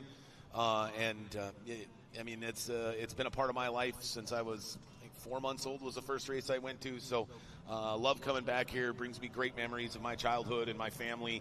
And in my extended family as well, which is everybody here on the Formula One Powerboat Championship Series. Well, and my dad's probably sitting with you because they're sitting we called it the picnic table. My dad's probably sitting right there with you. But I want to put a special thanks out to a lovely lady that's usually here with us, your bride, Sarah. I was really bummed she wasn't coming out this weekend, but Sarah, if you're listening, thanks for letting me borrow him for the weekend. You can have him back as soon as possible because I'm about done with him. Yeah, that's fair, right? After a weekend of yammering, that's a fair statement. But normally she's been with me, but we had some friends back home that were coming into town for a big music festival, so I'll be excited to get back home to her early Monday morning. It also allows me to really focus, with doing so much more behind the scenes here over the last couple of years. I'm here at 7:30 in the morning. I'm leaving at 7:30 to 9:30 at night every night. And, hey, that's okay. We're going to have a lot of fun when I get back home and enjoy ourselves in the beautiful weather in Minnesota this time of year. It's not freezing cold. There's not snow on the ground. and it's not 90-something degrees. Well, it wasn't when I was there. I was so happy that it was not super hot when I was there going to climb the Viking Stadium. I was like, oh gosh, I've heard about the weather you guys have there, but we had great weather and that was so much fun. I sent you pictures. You're like, you were in my hometown and you didn't even come see me. I was like, my eyes were focused on doing the cancer climb there at the Viking Stadium. Yeah, U.S. Bank Stadium, a fantastic facility there in downtown Minneapolis. But we are here in beautiful Alton, Illinois. It's the third round of the 2025 Formula One Powerboat Championship Series. We started off in in early May at the Port Neches Riverfest, the same place we've been for the last 23 years down in far eastern Texas, right along the Louisiana border. Then from there, we traveled about 5 hours northeast up to Shreveport, Louisiana for the second annual Red River Rumble Memorial Day weekend. That was round 2. We're here in Alton for round 3. From here in a couple of weeks' time, we make our way back down to the great state of Texas, going northwest of Austin to Marble Falls, Texas, right on the Colorado River. That's going to be a new race and a new venue in 2025 for the Formula One Powerboat Championship Series. And then we go back to our only lake on the series here in 25. And it's funny how many of those guys were lake racing versus river racing. We spend most of our time on rivers on the Formula One Powerboat Championship Series, and the only time we don't, we go up to a mile high above sea level to race, which, as we've learned, it can be a struggle for a lot of our drivers dealing with the elevation. But that's going to be round 5, and then in round 6, we wrap up things at the Baytown Boat Club just east of Houston for the final race of 2025. Sounds like an exciting rest of the season. We're only halfway through, and as you can see out on the water race bands, we've got our we're almost there. We've got our Formula Ones out here, and you can watch these guys as they stop the motors and how quickly they're going down the river. That just shows how fast this river is flowing. This is a hardship. This is why a lot of these drivers said they prefer lake over river, because the river, when they come out of turn number 4 and 5 to come back up the front stretch, it gives the prop, it catches the prop just right. And if you watch them coming out of the turn, you're going to see them get a little bit squirrely. Same thing with going through turn 1, because they're going up with the current, against the current, and then all of a sudden they're flying sideways to the current. These guys, this challenge has been accepted. We've had a great last couple days with the testing, with the fastest lap, with qualifying, and with heat racing. And as we ended yesterday with the Formula Ones with one heck of a heat, I'm excited for what's going to happen here on heat number 3. Absolutely. We've got most of our drivers back out on the water. Looks like we might be waiting for just a couple of more. Looks like the 13 at Grant Schubert, no surprise, having to hop out of a tri-hull into a Formula One. And he's going to be probably our last entrance onto the water here as he comes screaming down the front stretch from off screen. The 13 at Grant Schubert, boy, he's got that Formula One Hoffman dialed in. I know he wanted to run that boat this weekend. They had some struggles with it Friday, decided to move to the backup boat, but had to get out of the backup boat yesterday due to some damage on the left sponson. He's back in that new Hoffman, and I guess it's a trial by fire as he's going to figure out that Hoffman F1 haul here in the third and final qualifying heat. He's starting to remind me of Dylan Anderson a couple years ago. You didn't know if Dylan was going to come out with a Mercury, if he was going to come out with a Yamaha, which hull he was going to come out. So he's going to be, he only just picked that boat up a few weeks ago after some damage from Shreveport. He went over to the Clover Construction and said, hey, you got yourself a Red Bullet boat over there? I want to take it for a spin. And we saw it on that very first heat of the last race at Shreveport. He did so well. He's already comfortable in that boat. But like you said, he had to make some adjustments. They were stealing parts from all over the place to get that thing back out on the course. And it looks good. That Captain Marks 13 Grant Schubert looks really good out there. He does, absolutely. In the 29 Island Lake Marine of Jared Jensen has started to pick things up after a big wreck before he even got into qualifying in our opening round in Port Neches. He blew that thing sky high. Was able to acquire a backup boat, and now he's got a 2-boat team as they're working to get that main Hoffman back put together. He's in this Hoffman he acquired from the now defunct Phase 3 racing team. And he got comfortable with it yesterday. I think you're going to see that level of comfort ratchet up even more today, and he could be in for a battle here in the top 5 when it's all said and done, because that Hoffman is a fast boat, and they have a solid 2.5-liter V6 Mercury package on the back of that Hoffman. And with a little bit more comfort after yesterday, watch out for the 29 of Jared Jensen. You know, and I talked to him this morning. I went up and I said, how you feeling? Are you feeling confident? Are you feeling good? And he looked at me with a big smile, and he goes, I'm really liking my new ride.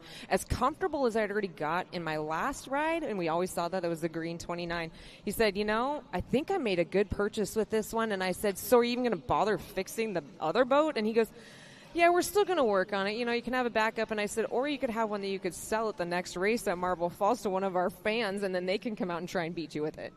Yeah, well, I think he'd like to see a little bit more seat time than maybe 20 laps in in the Green Monster, as it's affectionately called. But he's got a fantastic boat. Rick Hoffman builds, honestly, some of, if not the best Formula One boats anywhere in the world. These things are fast, they're light, they're strong, they're safe.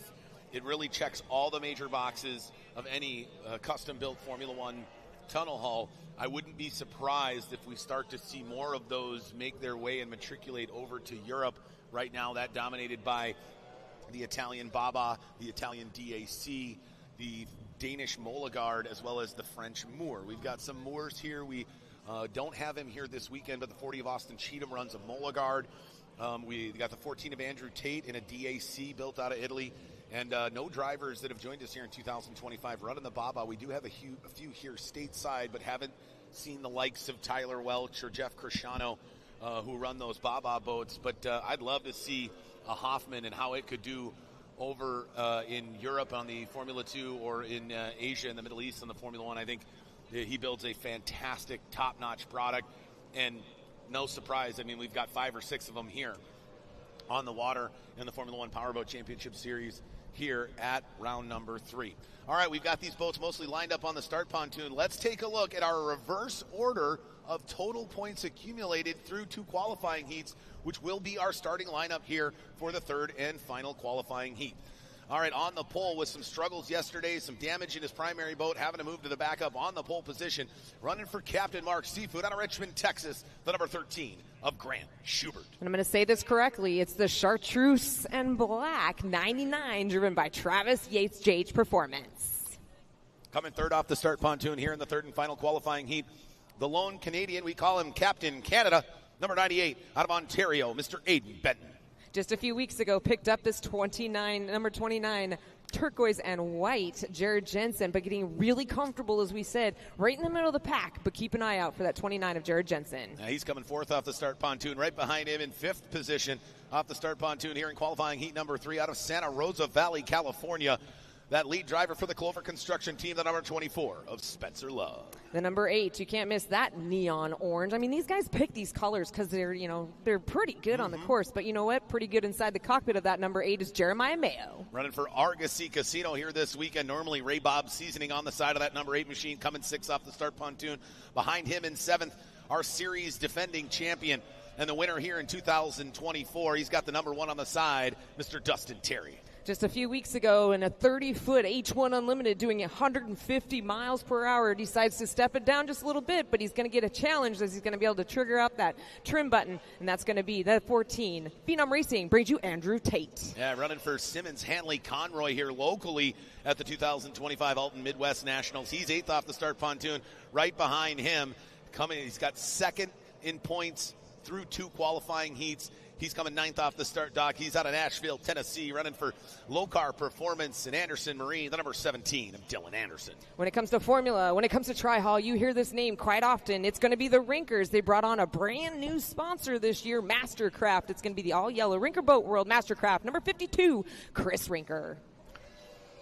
And that is our lineup here for this Formula One 3rd and final qualifying heat here at the Alton Midwest Nationals. And it's going to be really interesting, and here's why. The 13 of Grant Schubert, we saw him right here in hot laps in warm-up for this 3rd qualifying heat. He looked fast, and he's on the pole position. So I think if a lot of those faster drivers that are in the back of the pack, the likes of Mayo, Anderson, Tate, Rinker, they are going to have their hands full. You know, the 99 of Travis Yates had some issues on Friday. He had to do some work on the boat. He picked up a hole in the front left sponson. He got that fixed. And then he ended up getting into a huge roller yesterday that put him into a buoy and made it very difficult for him to run at top speed. So you got to better watch out. You got outlaw teammates 1 and 2 off the start pontoon here in qualifying heat number 3. So it's going to be real interesting to see out of those two who's going to come out on top. I have a feeling that the 13 of Grant Schubert maybe has the ability to run wire to wire here in Q3, which would eventually get him up into the middle of the pack for the main event and allow him potentially to fight for a podium finish. But I'm really interested to see what those top drivers are going to do coming from back of the pack here in Q3. You know, and they've got the power, they got the speed, but they also have the technology and they've got the driver skills to be able to bring them through that pack. But I don't know, there's 11, 12 of them out there, and they've got their hands full with that one. Keep an eye, right smack dab in the middle of that pack is a purple 98 boat, our lone Canadian. 15-hour drive to get that kid here, you know, and he is so excited. He has had a wonderful weekend, not only here out on the course, but I've been talking to him. He's like, I've been going through town. This town is awesome. He's loving coming to Alton. He can't wait for next year. Absolutely. The 98 Aiden Benton running for Altonized Community Federal Credit Union here locally at the Alton Midwest Nationals, normally running for River Sports. And he struggled on Friday, damaged his main prop, his main gear case. He's had to put some things back together, but the 98 Aiden Benton trying to have a little bit better showing here on Sunday than he did on Saturday. You know, it's a great run. And, you know, keep an eye out. There's one thing that I've noticed is, once again, that we have Dustin Terry with no back cowling. And I'm not sure, you know, what happened there, if he lost it, if it just wasn't fitting right. But that's going to make the boat perform way different than what he's used to with having that cowling. It doesn't weigh very much. I mean, it takes just a couple people one person can lift it up. Yeah, they're real light. They are. It's more for aerodynamics than anything else and to cover water from getting inside for all the electronics. But, yeah, so it happened in Shreveport, Louisiana. They had some issues with the cowling right before Sunday racing, so the cowling got destroyed, so it wasn't on the back of the one boat. They weren't able to get a new cowling made in time. He borrowed the one from the backup boat of Grant Schubert, but since Grant had to jump into the backup boat, he's like, hey, I'm going to need my cowling back.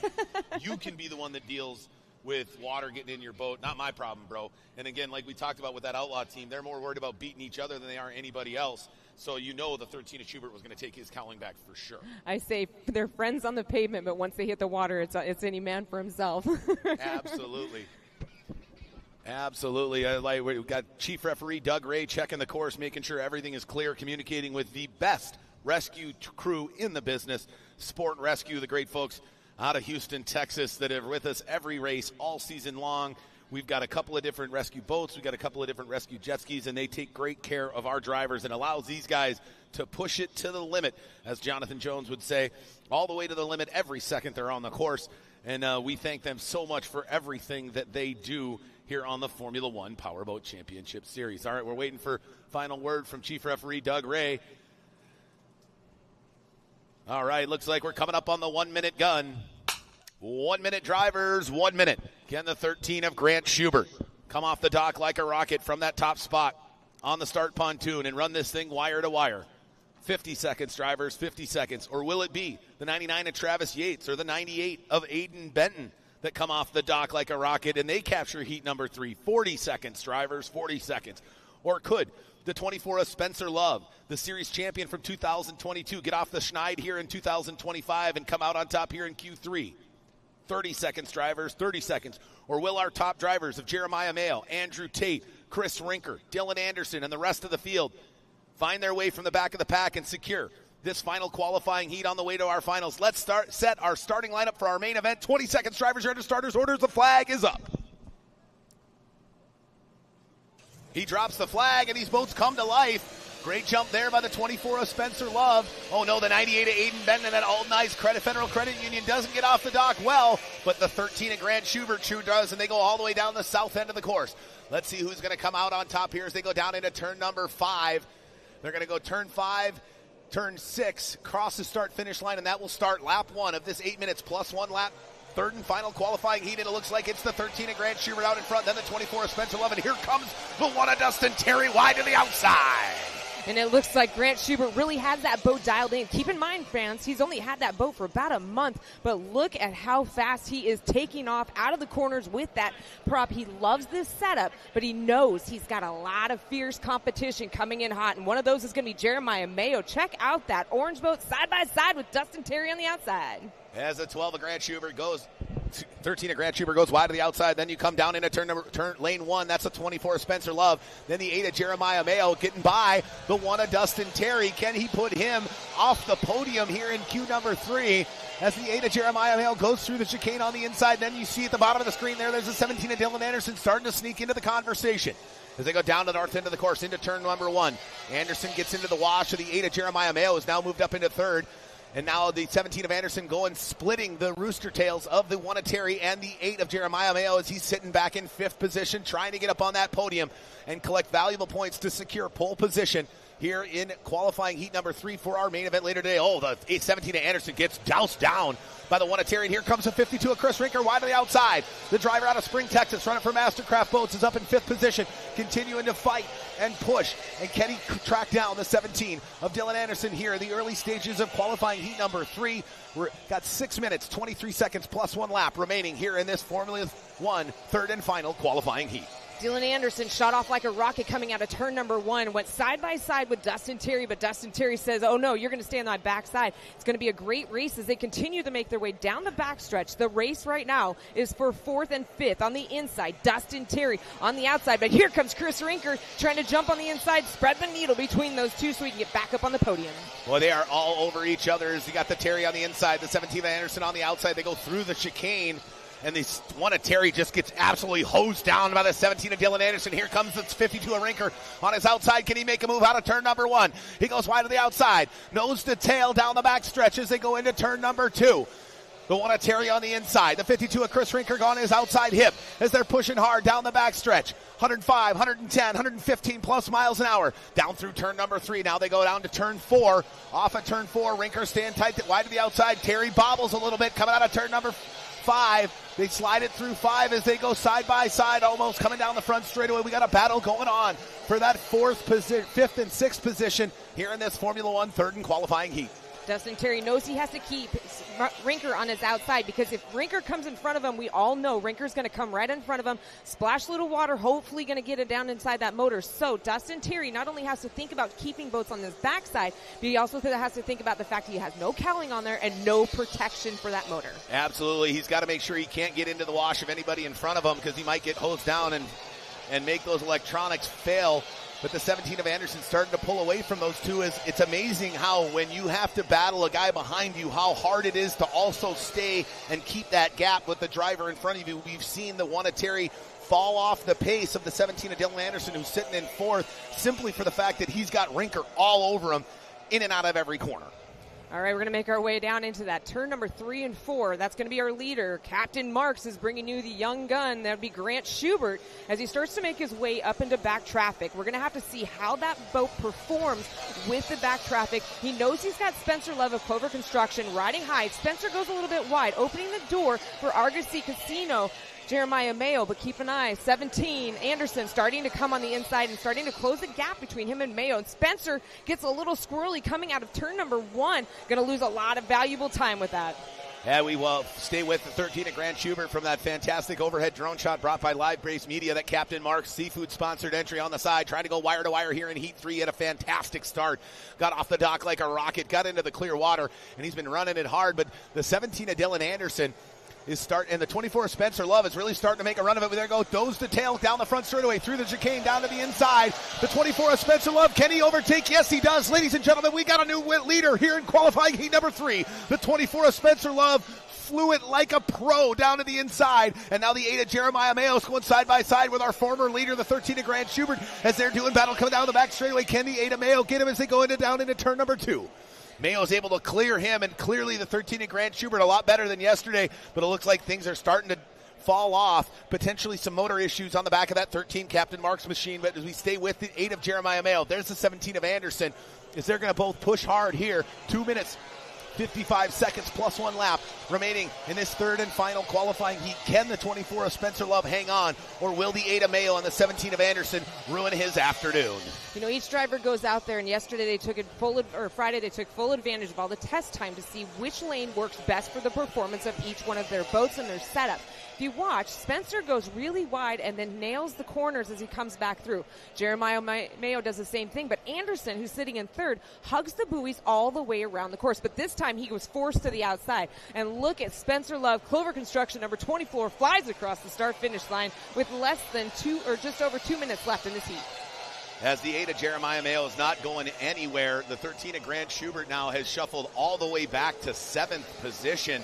He has really struggled. You know who's really struggled more than I expected? The 14 of Andrew Tate. He is really not having a good performance here in the third and final qualifying heat. But the one who is the man out in front right now, your 2022 series champion. The 24 of Spencer Love out in front after getting by the 13 of Grant Schubert, who is now pulled off the race course. His Q3 is done. Looks like that motor issue finally caught up to him. There's the 14 of Andrew Tate. He moves up one position with the 13 of Grant Schubert falling out of favor here in qualifying heat number 3. And that's got to be frustrating for the young driver from Richmond. Now we've got on top of the 1 of Terry and the 52 of Rinker. They're both fighting for 4th and 5th position. Can the 52 of Rinker get by the 1 of Terry? He knows he's going to have to if he wants to secure that top spot on the podium. Can he do it here with just a 1 minute 30 seconds plus 1 lap remaining here in this final qualifying heat? Coming out of turn 1, Chris Rinker took a great move and tried to slide onto the inside of Dustin Terry. He moved on his inside, but then Dustin shut the door coming into turn number 2 and 3. But look at Spencer Love doing the California style driving. He is absolutely boogieing out there. There's the 13 of Grant Schubert dead in the water. As the 24 of Spencer Love goes by him here, we've got just a couple more laps remaining. Can he hang on? But he's got a rearview mirror full of the 8 of Jeremiah Mayo, and then Jeremiah's got a rearview mirror full of the 17 of Dylan Anderson. So we've got Hoffman Composites, 1, 2, 3 here in the third and final qualifying heat. Who's going to come out on top? Will the 24 of Spencer Love be able to hang on here these final few laps as he comes out of turn number 4? Then off of 4, now sweeping it wide out of turn number 5. Now going to come across the start-finish line. There's the white flag. Go fast, turn left. 5 more turns for the 24 of Spencer Love. Now we got look at the 52 of Chris Rinker. He goes wide to the outside. He's going to try to get by the 1 of Dustin Terry as he slingshots out of turn number 5 going down the front straightaway. Can he get by him, or will he run out of real estate here on the front stretch as they go down through the chicane into turn number 2? The 52 of Rinker, I think, might get him here on the last lap. Dustin Terry's going to give him a run for his money as they once again go nose to nose down that backstretch, but white flag is out and will be dropping. You know, he's been fighting gremlins for the last year, but now he's going to collect the checkered flag. Clover Construction brings you the 24 of Spencer Love. Nipping on his heels, but ran out of time. In second place, the number 8 of Jeremiah, Get Out of My Way Mayo. And rounding out the top 3 in a solid performance that may have just secured him pole position for our main event later today, the 17 of Dylan Anderson. Right behind him, it looks like the 52 of Chris Rinker did get by the number 1 of Dustin Terry, so he moves up into 4th. Terry goes down to 5th. And then in 6th position, it's the 14 of Andrew Tate. In 7th, the 29 of Jared Jensen. In 8th, the 99 of Travis Yates. In 9th, the 98 of Aiden Benton. And unfortunately, rounding out the field here with a DNF is our original leader who led over half the qualifying heat, the 13 of Grant Schubert.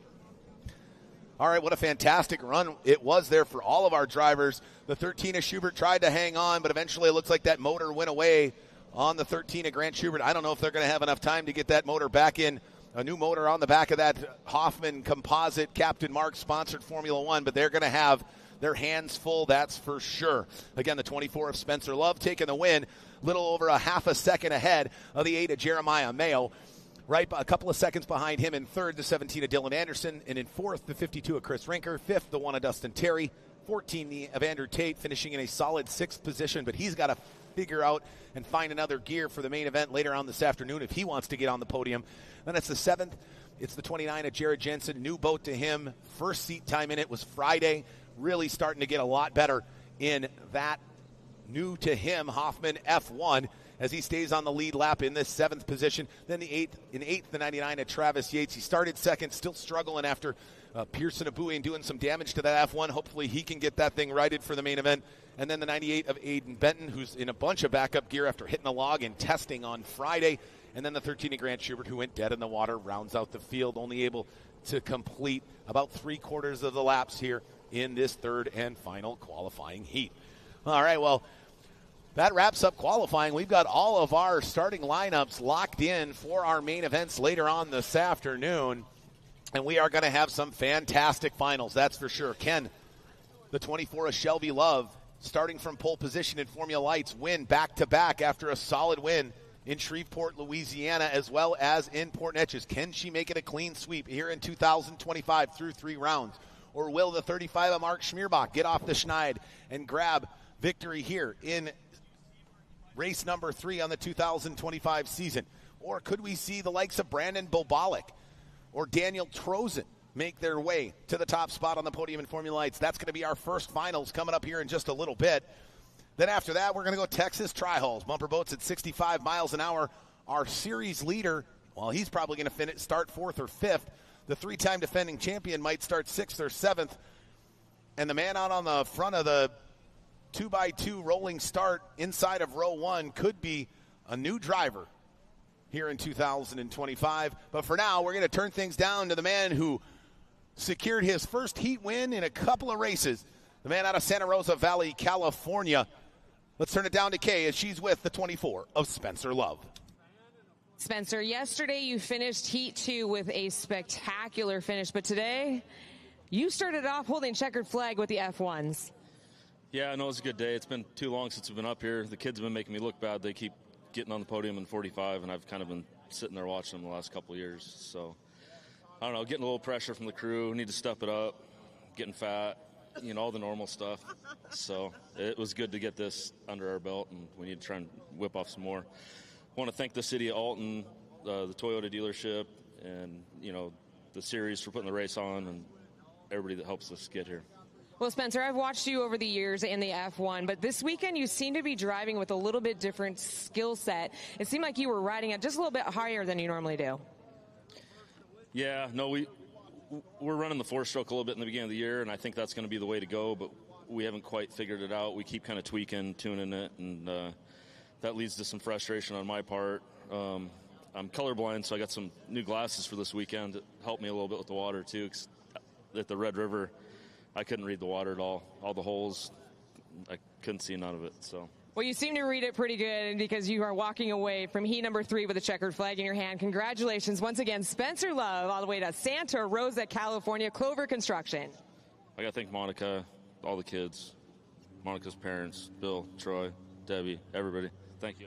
Yeah, that list goes on. If you ever go over to the Clover Construction pit area, they've got multiple boats with a great crew.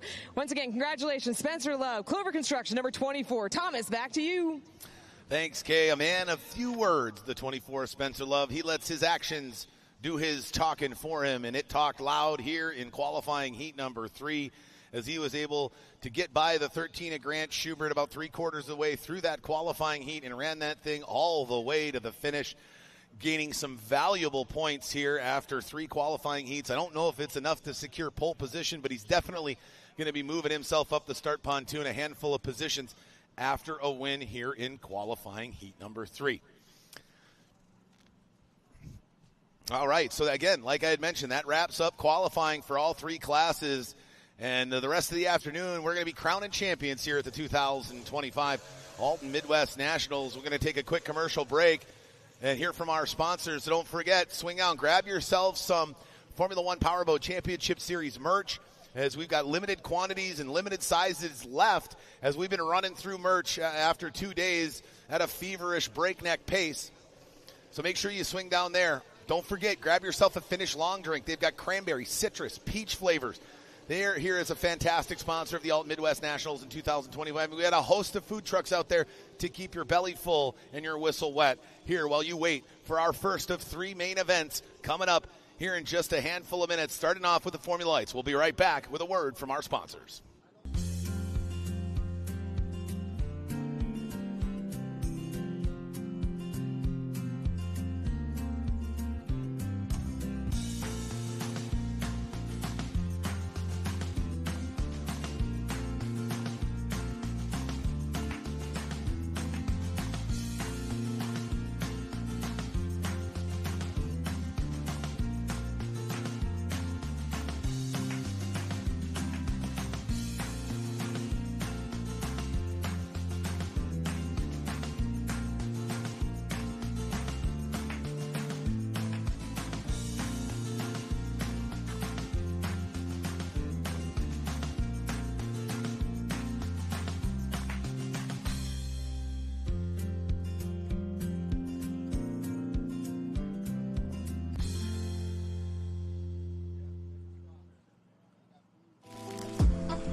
Racing Communications. They're radios for racing. Enjoy Illinois. From urban excitement and outdoor adventures to delicious food and fascinating history, Illinois is an iconic destination with something for everyone.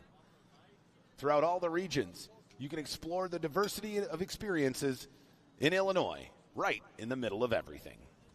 Munganass Toyota, right here in Alton. Dear summer, ready to get your adrenaline pumping? Toyota's 25 vehicles with available all-wheel drive and four-wheel drive max out the fun. So find yours and get going. Toyota, let's go places. All right, race fans. Well, we're a little bit ahead of program, a little bit ahead of schedule here on Sunday, which is always a good thing, but we want to give our drivers enough time to get everything dialed in for their main event in Formula Lights as they look to run their 15-minute plus one lap main events. We're going to put on some tunes here locally and jam out for just a few minutes. We'll be back with the Formula Lights final here in about 10 to 15 minutes here at the 2025 Alton Midwest Nationals, round 3 of the 2025 Formula One Powerboat Championship Series.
Yeah, we'll run that here in just a minute. Let me tee it up a little bit.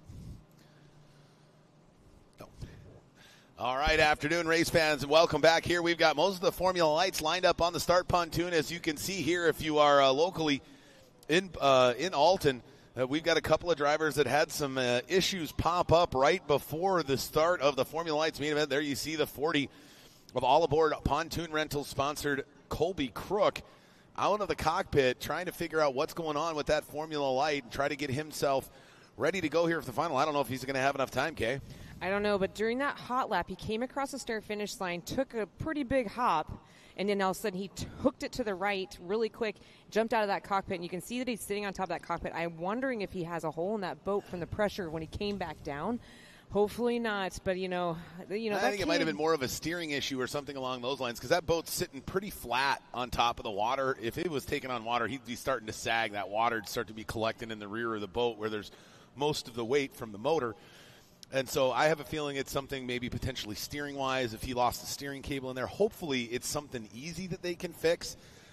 He is out of the boat, so it might not be fixable, which would put I guess that would be the indicative of what the weekend has been like for the All Aboard Pontoon-sponsored number 40 of Colby Crook. He has been fighting gremlins all weekend long. Same with him and the 47 of Dominic Trollian. Well, and we've talked about this before. When it comes to boat racing, no matter what shape, size, or speed, we are one big family. And, I can almost guarantee the second he gets over onto that pontoon dock, there's going to be about 6 or 7 different teams all right there to go help him out. We've seen it before where other teams have had issues, and you'll see like 3 or 4 other teams jump in. Hey, what do you need? I've got spare parts sitting over here in the hauler. And they work together because we've talked about this before. I've heard this quote many a times. I don't want to beat him on the shore. I want to beat him out there on the water. So hopefully we're going to be able to get that all pontoons out there onto the water. One of our rookie drivers, we have like 3 to 4 rookie drivers, just shows how much this is basically the stepping class for the Formula Ones. It just shows that, this class is growing by leaps and bounds with how many they come out. We have 12 of them here. There's races where I've seen up to 15 to 16 drivers. Unfortunately, Thompson's not able to make it, a brand new daddy, and I know I've been watching. Kid number 2 just a couple of weeks ago. I've seen him a few times pop up on Facebook, on the social media that he's watching, and we're cheering. Oh, it's killing him. I know. It's killing him. I've been there before. But adulting got in the way, right? And he's a fantastic father, and they've now got a family of 4, and so totally understand where he's coming from. Soon to be more F1 or F2 drivers out there. I'm thinking, Correct. That's what kind of happens. A lot of times these drivers are born into the sport. We've got 4th generation drivers out here, but sometimes we see these drivers who come into the sport because they came to a race, like just right here at Alton, Illinois. I've been stopped numerous times by a lot of the fans as I've been running up and down the beach, and they've asked, they're like, how can I get involved with this? That looks like a lot of fun. It's in the two-seater ride. I've had so many people come up and ask, hey, I want to go for a ride with Tim Siebel, the CEO of F1 Powerboat Champions. I want to go 120 miles an hour. And I said, here's the best way to do it. Go to F1 Powerboat Racing and sign up. We've got many races throughout the season, so if you are here in Alton, Illinois from another state, maybe Texas, we'll be down there in a couple weeks. Make sure you go to F1 Powerboat Racing and see if you can get signed up for the two-seater ride. I've been lucky enough myself to be able to do that ride, and as a boat racer, practically born in a boat race, I'd have to say that was one of my most favorite rides I've ever taken. I've been lucky enough to go into a sprint boat, to a cracker box boat, even into a vintage unlimited hydroplane. I got to drive that at 125 miles an hour. That was a lot of fun. And as myself, I'm a kneel-down stock race boat driver. I only do about 80. Can't get up there a little bit higher. I do have a need for speed, but I do have a Monday to Friday job that I have to carry so I can put a roof over over my daughter's head. But if you want to get involved with boat racing, any shape, size, we are nationwide, but make sure you go to F1 Powerboat Racing and see how you can get involved. We're always looking for more sponsors. These drivers are like, hey, I can put your name on the side of my boat, and these things are what I call floating billboards. You see them here, and you and I are talking nationally. Absolutely. We've got tons of sponsors from all over the country, drivers from all over the country, but we're always down for adding more. All right, looks like they're working on the 40 of Colby Crook. Hopefully the 91 of James Klein is all ready to go. And we've got them all lined up on the start pontoon. Look at, there's the 83 of Weinzak. Looks like they've got the cover off that 91 of Klein, so they're continuing to work on that. We're going to give them a few extra minutes to try to get everything dialed in. There's the end of the dock. That's the 40 of Colby Crook, the Dawson Springs, Kentucky native, running for All Aboard Pontoon Rentals outside of the cockpit, just trying to not sweat to death as they figure out that boat, but it may potentially be the end of his afternoon Looks like they're working on some stuff right now. Maybe he's putting the mask back on. He might be able to get back in. I don't know what happened in there, but good to see the 40 of Colby Crook hopping back in the cockpit of his Formula Light as we get ready for the main event. 15 minutes plus 1 lap here on the shores of the mighty Mississippi. These drivers from all across the United States looking to do battle here in Alton. Who's going to be the 2025 champion? We're going to have a new champion in 2025 because the 66 of Randy Parch is on the shore after a wreck between him, the 77 of Daniel Trozen, and the 91 of James Klein yesterday at the opening lap of qualifying heat number 2. And he's unfortunately having to watch from shore, not able to go back-to-back and even have a shot at repeating here at the Alton Midwest Nationals in 2025. Ran into him this morning, and he was a little bit sore, quite disappointed on how it happened and everything that did happen, unfortunately, in that F2 Formula Light accident yesterday out of turn number 2. But luckily, because of the safety inside of these Formula tunnel boats, he was able to walk away and, get that boat repaired. And 2 weeks later, I'm sure we'll be seeing him at Marble Falls, Texas. Absolutely. Looks like we got the 47 of Dominic Trollian might be calling it a weekend as he's pulled away from the start pontoon and is making his way back through the race course. So I don't know what's going on with the young driver out of Michigan in that Team Racecraft Formula Light. But I don't think he's completed a heat or in any way this weekend, and it looks like he's packing it up because he's clearly something wrong that they have not been able to get together. Well, we got a couple minutes left on the clock. We put all our drivers on the clock when things like this happen. So Colby Crook's still got 3 minutes left on his clock, and we've got a lot of cool. Drivers, and a lot of them are very confident. And we had an opportunity to sit down and see if maybe the Magic 8 Ball would agree with their assessment of the weekend and how they're going to finish. Let's take a look at how our drivers, if they agree with the Magic 8 Ball or not.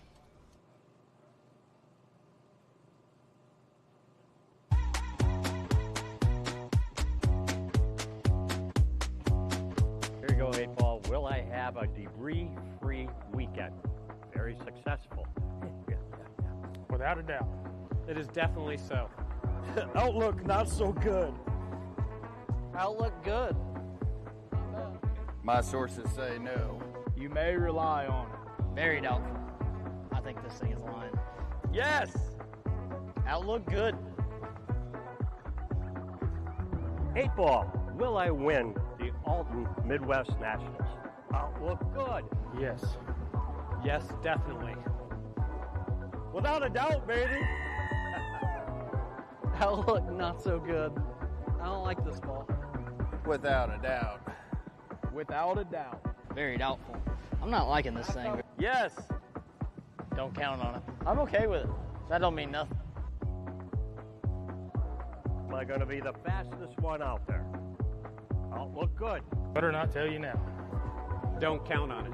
We'll see. As I see it, yes. Better not tell now. It is certain. As I see it, yes. Yes. Yes, definitely. All right, and welcome back, race fans. Fantastic piece. We are all ready to go here to crown a Formula Light champion here at the Alton Midwest Nationals. 1 minute drivers, 1 minute on the pole. The 24 of Shelby Love. After a fantastic qualifying, sits in the catbird seat. Can she go wire to wire? 50 seconds, drivers, 50 seconds. Or will the man sitting second off the start pontoon, the 35 of Mark Schmierbach, ruin her weekend and finally get his first win here in 2025? 40 seconds, drivers, 40 seconds. Or could it be the 12 of Trident Schleicher? Maybe the 60 of Brandon Bobalik, who's been on a tear here this weekend. Who is going to win the Formula Lights Championship here at the Alton Midwest Nationals? 30 seconds, drivers, 30 seconds. We've got a host of fantastic drivers from all over the country looking to bring home some hardware back to their hometown here from Alton, Illinois. Let's crown a champion in Formula Lights. 20 seconds, drivers, you're under starters' orders.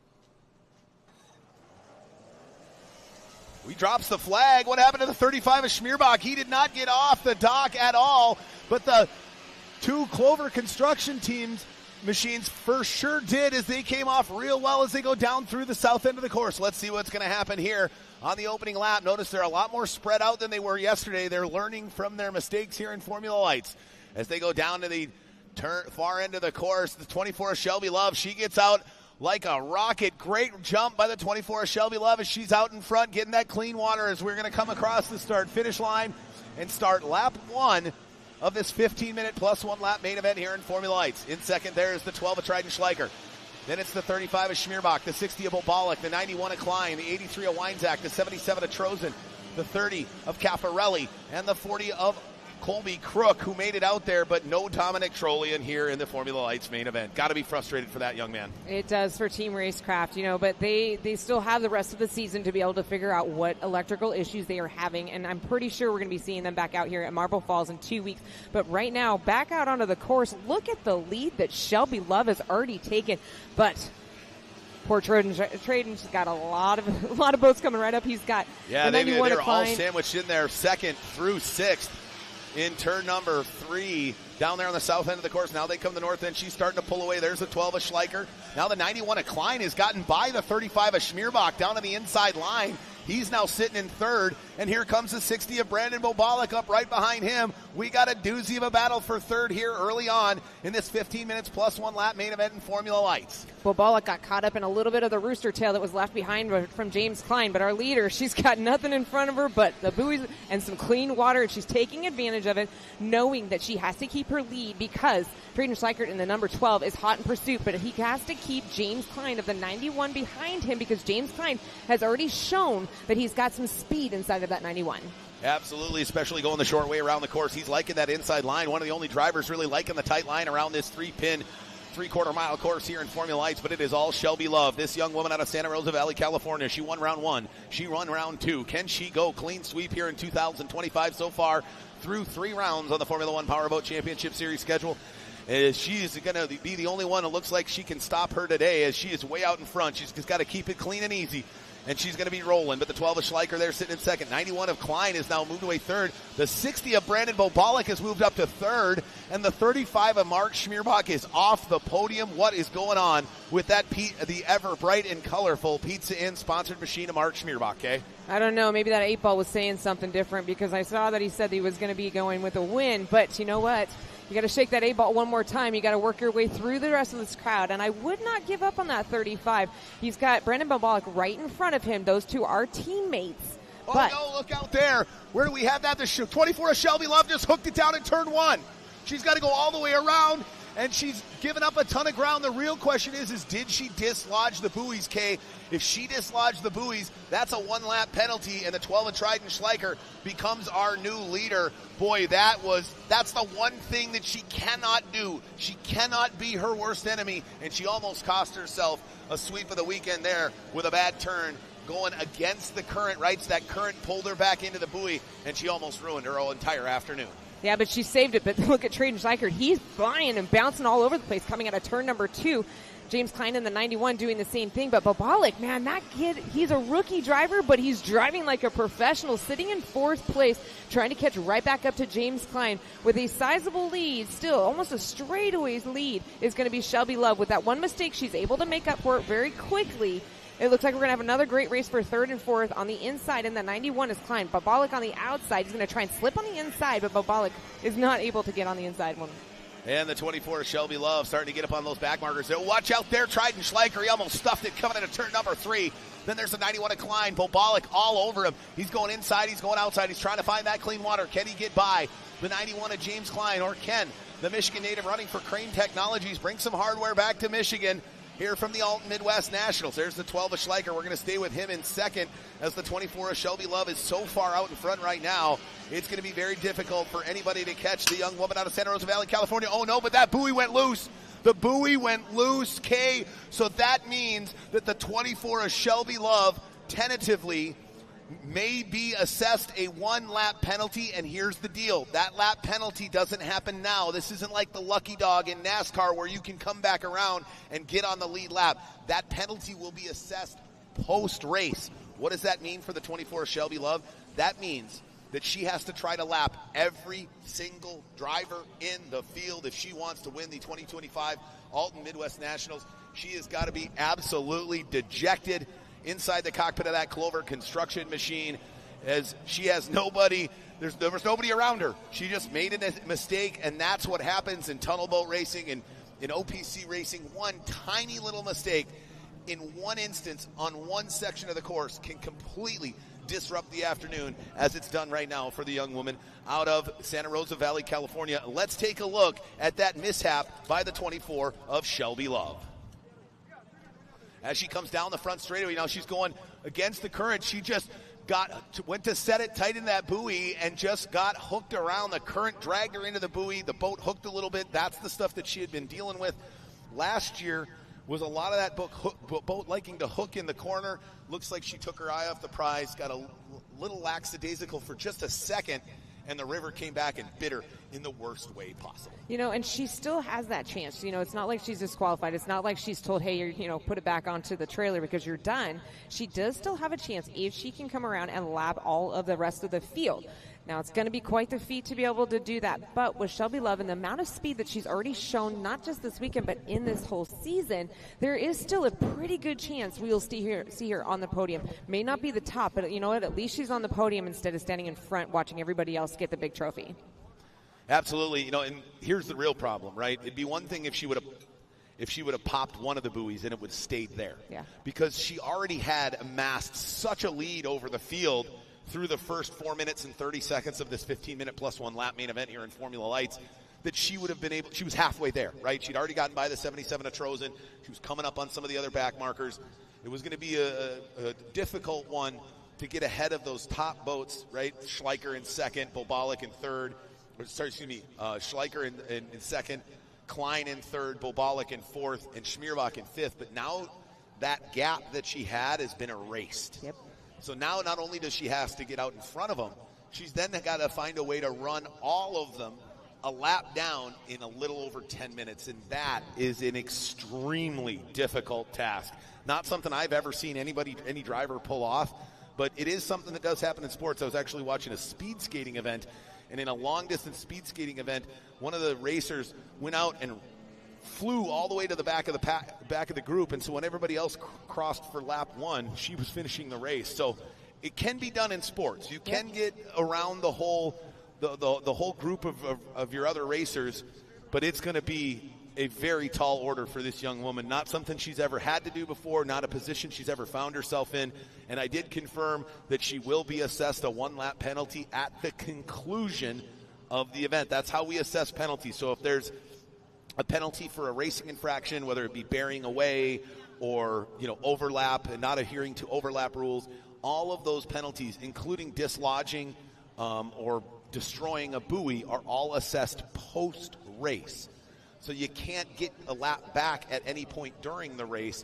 And again, we do that because this is sprint racing. These are we're not talking 2.5 hour NASCAR 500-mile races, right? There's no pit stops. So to keep things in the spirit of sprint racing, we apply all those penalties post-race, and she has got to be absolutely dejected inside the cockpit of that Hoffman Formula Light, because you'd imagine the radio people telling, like, hey, you're going to get assessed a penalty for that. So that means that you've got to go all the way around the entire field. I'm just curious, are we going to do a rolling start, or are we going to go back to a dock start here in this Formula Lights restart as we finally got the buoy back into place? And it's going to be a rolling start, so that could be better. That could be worse, because she got off the dock really, really well in comparison to the other drivers. I mean, she had a 10-boat length lead by the time she got by the time she crossed the start-finish line to start lap one. She already had a 10-boat length lead. With a rolling start, she's not going to have that. Everybody else is going to be up to speed. They're going to be on plane. On plane is a very important thing in all of boat racing. I know they're using the stock outboard classes. It can take a lot just to get the bugger up on plane. Yep. And so these boats are already going to be on plane, which means pulling away from the field is going to be even that much more difficult for the 24 Shelby Love. We saw that yesterday after the incident that happened out of turn 2, and you and I had the discussion about props. That's when this comes into play. Some of these props are bigger, larger, different prop, depending on the starting procedure. A lot of the drivers will pick a certain prop that works right off of the dock. We saw that Mark Schmierbach was a little bit late on the dock, but by the time he got down into turn 1, he was already back up with the rest of the pack, which means that he has got a prop that's going to have top-end speed. Some of these drivers decide, hey, you know what, I need to get off of the dock first so that I can get down into turn 1. And some of these drivers are like, hey, I know that my driving skills, I know that my boat will do well with the top end speed. So we're going to have to, this will make a big key factor into this racing of what prop they put on the back of the boat. These drivers, I've talked to a lot of them, I'm like, do you prefer a rolling start or do you prefer a dock start? And some of them said, you know what, that dock start, I like that one the best.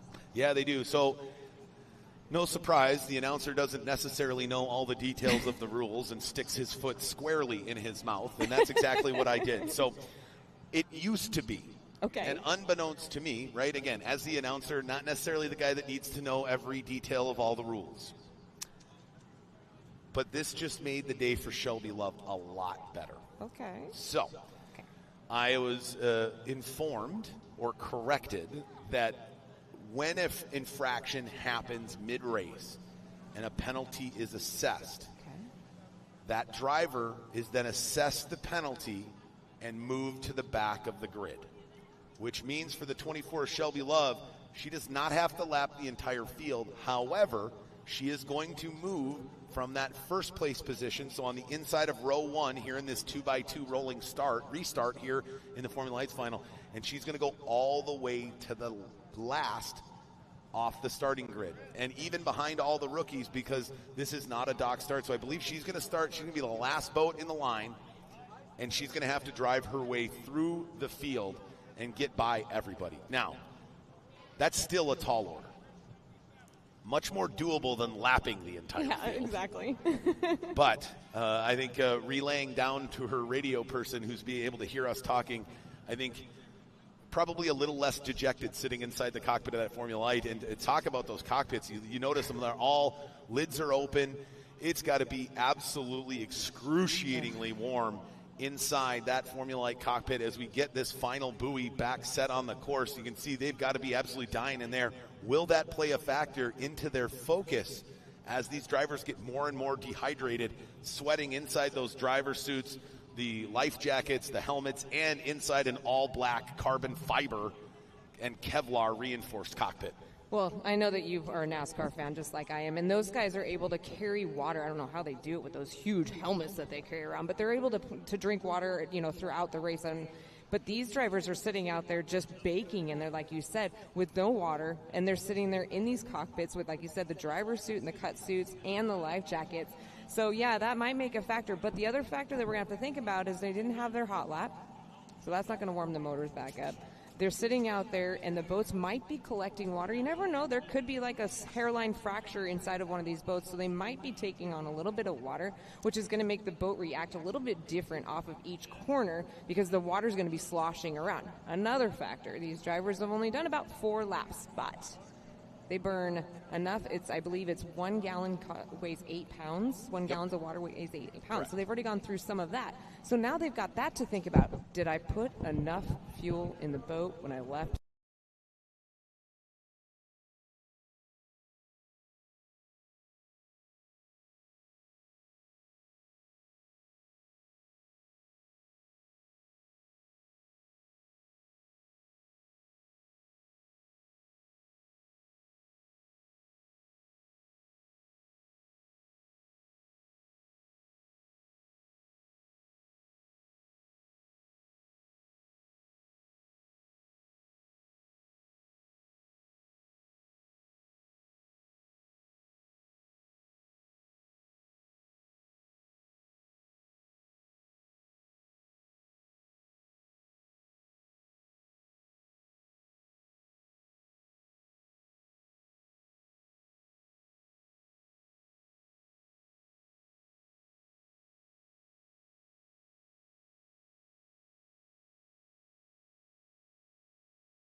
outside.